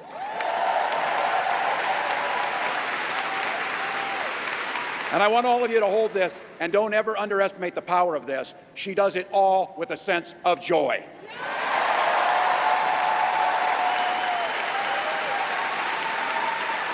Seriously, just look at the energy. Look at the charisma. Like, I'm sorry, but in terms of like his, just again, like his ability to speak, like the way he speaks, the way he's able to talk to people. I just don't think Shapiro would have been able to do this. I really don't. This is why I'm saying, like, Shapiro's good for when it comes to Pennsylvania, but on a national level, I think Walz is just far superior. Because again, you can be a politician and you can do well on a state level in a particular state. It doesn't always translate to the national level. I think with Walz it does. I really do. Because he comes off as authentic, and I really think he's going to help with Middle America and especially the Western states. I know a little something about that. Midwestern states, I should say. Commitment to people. I was born in West Point, Nebraska. I lived in Butte, a small town of 400, where community was a way of life. Growing up, I spent the summers working on the family farm. My mom and dad taught us, show generosity towards your neighbors and work for a common good.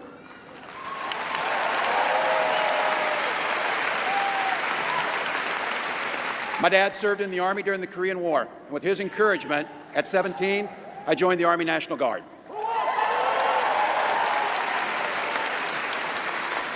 For 24 years, I proudly wore the uniform of this nation.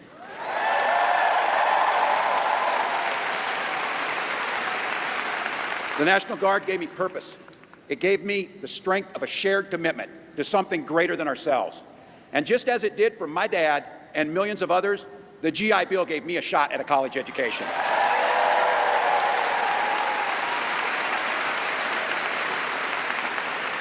My dad was a teacher.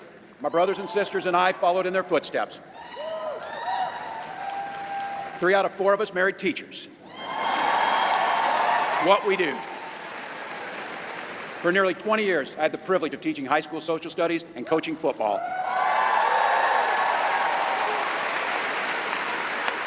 Including winning that state championship. Thank you. See, that's the other thing too, where he's been a teacher, and like a lot of people in his family, including his wife, has been teachers.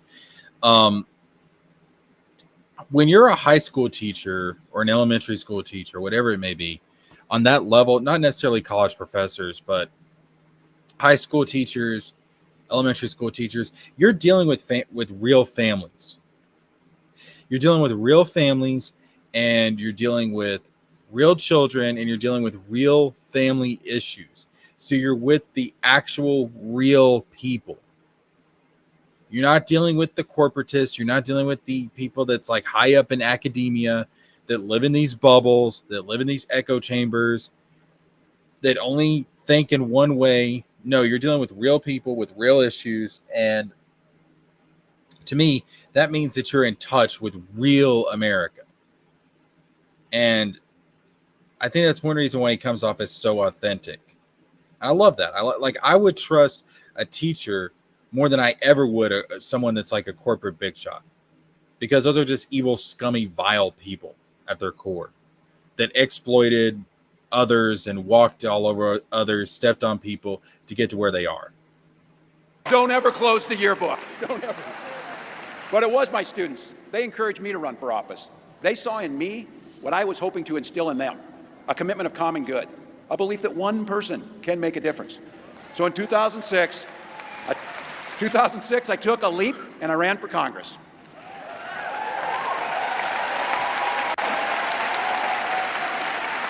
And because high school teachers are super optimistic, I was running in a district that had one Democrat since 1892. Well, my neighbors graced me with an opportunity to represent them in the United States House of Representatives. I'm proud of the work we did there together. I worked across the aisle on veterans issues, on agriculture, and on ways to grow rural economies. I learned the art of compromise without compromising my values.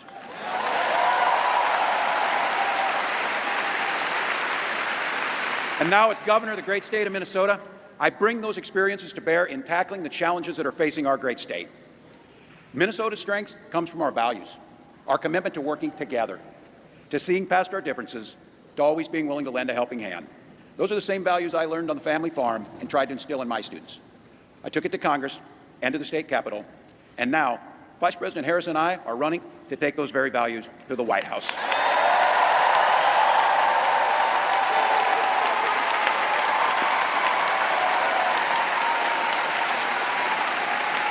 Now, Donald Trump sees the world a little differently than us. First of all, he doesn't know the first thing about service.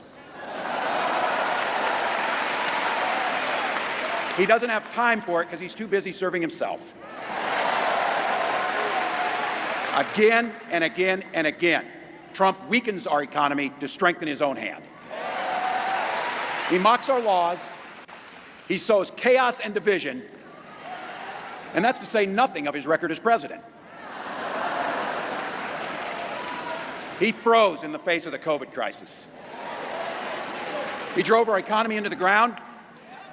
And make no mistake, violent crime was up under Donald Trump.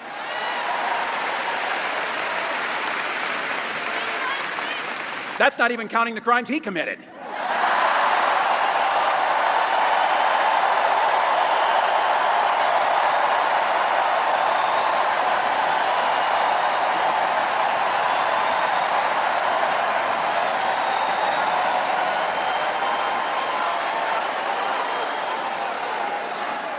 You know, some of us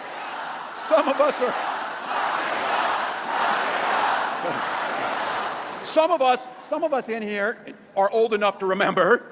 I see you down there. I see those old white guys. Some of us are old enough to remember when it was Republicans who were talking about freedom. It turns out now what they meant was the government should be free to invade your doctor's office. In Minnesota, we respect our neighbors and their personal choices that they make. Even if we wouldn't make the same choice for ourselves, there's a golden rule. Mind your own damn business.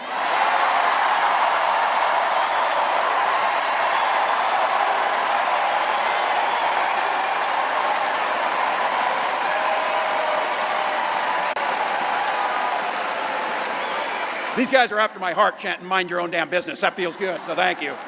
Look, that includes IVF, and this gets personal for me and my family. When my wife and I decided to have children, we spent years going through infertility treatments. And I remember praying every night for a call for good news. The pit in my stomach when the phone rang, and the agony when we heard that the treatments hadn't worked. So it wasn't by chance that when we welcomed our daughter into the world, we named her Hope.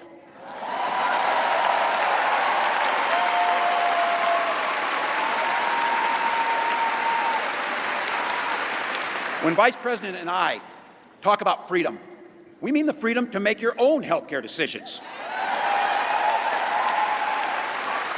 And for our children to be free to go to school without worrying they'll be shot dead in their classrooms.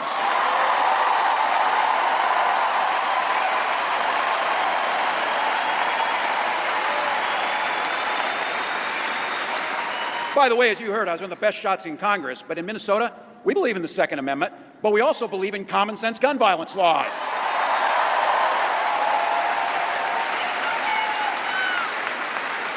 Vice President Harris' idea of freedom is a ticket for education to be that ticket to the middle class, not crippling debt. Air that's clean, water that's pure, communities that are safe.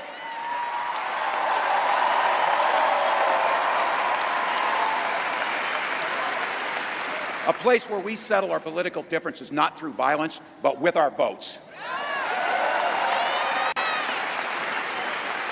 And that's what this election's about. What direction will this country go in? Freedom! He's not going back. Well, Donald Trump would damn sure take us backwards. Let's be clear about that. And don't believe him when he plays dumb. He knows exactly what Project 2025 will do to restrict our freedoms.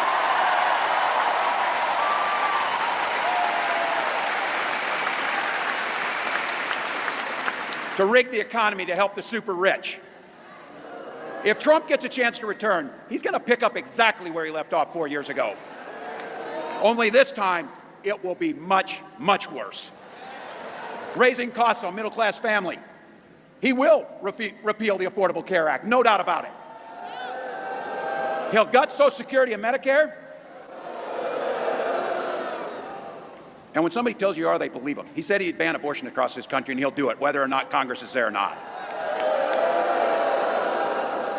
Donald Trump's not fighting for you or your family. He never sat at that kitchen table like the one I grew up at, wondering how we were going to pay the bills. He set his country club up in Mar-a-Lago, wondering how he can cut taxes for his rich friends.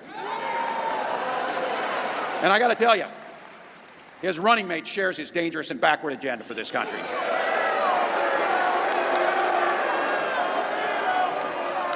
J.D. Vance literally wrote the foreword for the architect of the Project 2025 agenda. Like all regular people I grew up with in the heartland, J.D. studied at Yale, had his career funded by Silicon Valley billionaires, and then wrote a bestseller trashing that community. Come on! That's not what middle America is. And I got to tell you, I can't wait to debate the guy.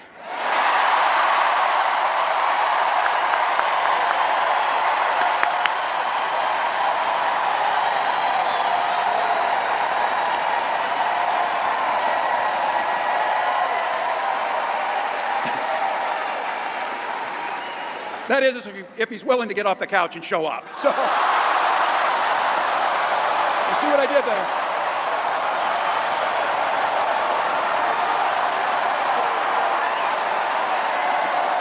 Look.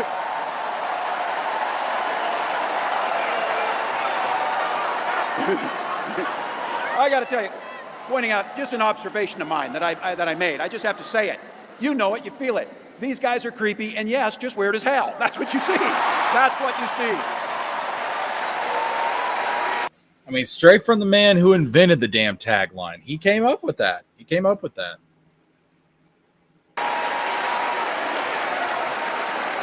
So you know what's out there, so say it with me. We aren't going back. We aren't going back. We are not going back.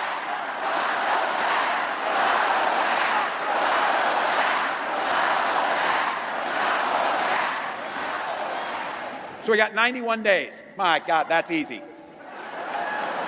We'll sleep when we're dead.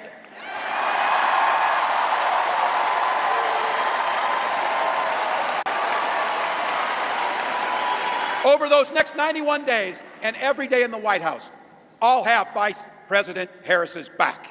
Every single day. And we'll have yours. You know how this works. We can't do it alone. We need you, each and every one of you.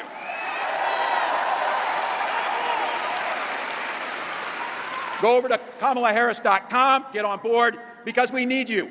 freedom to make our own choices. This leader, this compassionate, careful, joyous leader believes in each and every one of you.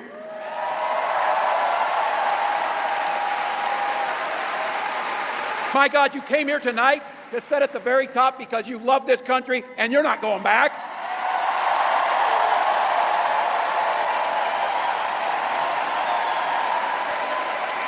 She believes in the opportunity for every single person to join the middle class. She believes in the promise of America. We just got to fight. We just got to fight.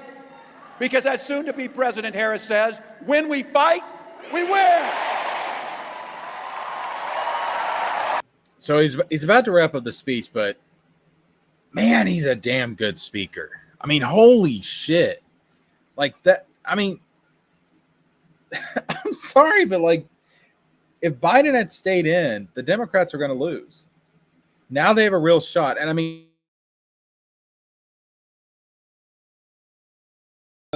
you know, be able to do this well.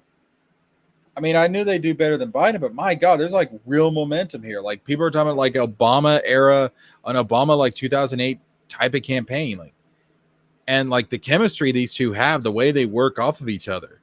This was a damn good choice. This was a damn good choice.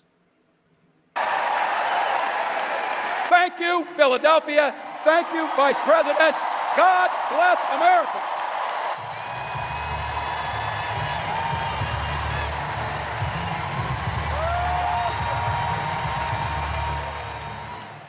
All right, and that's it, folks. That is it. So it is official. She has picked Tim Walz to be her vice president.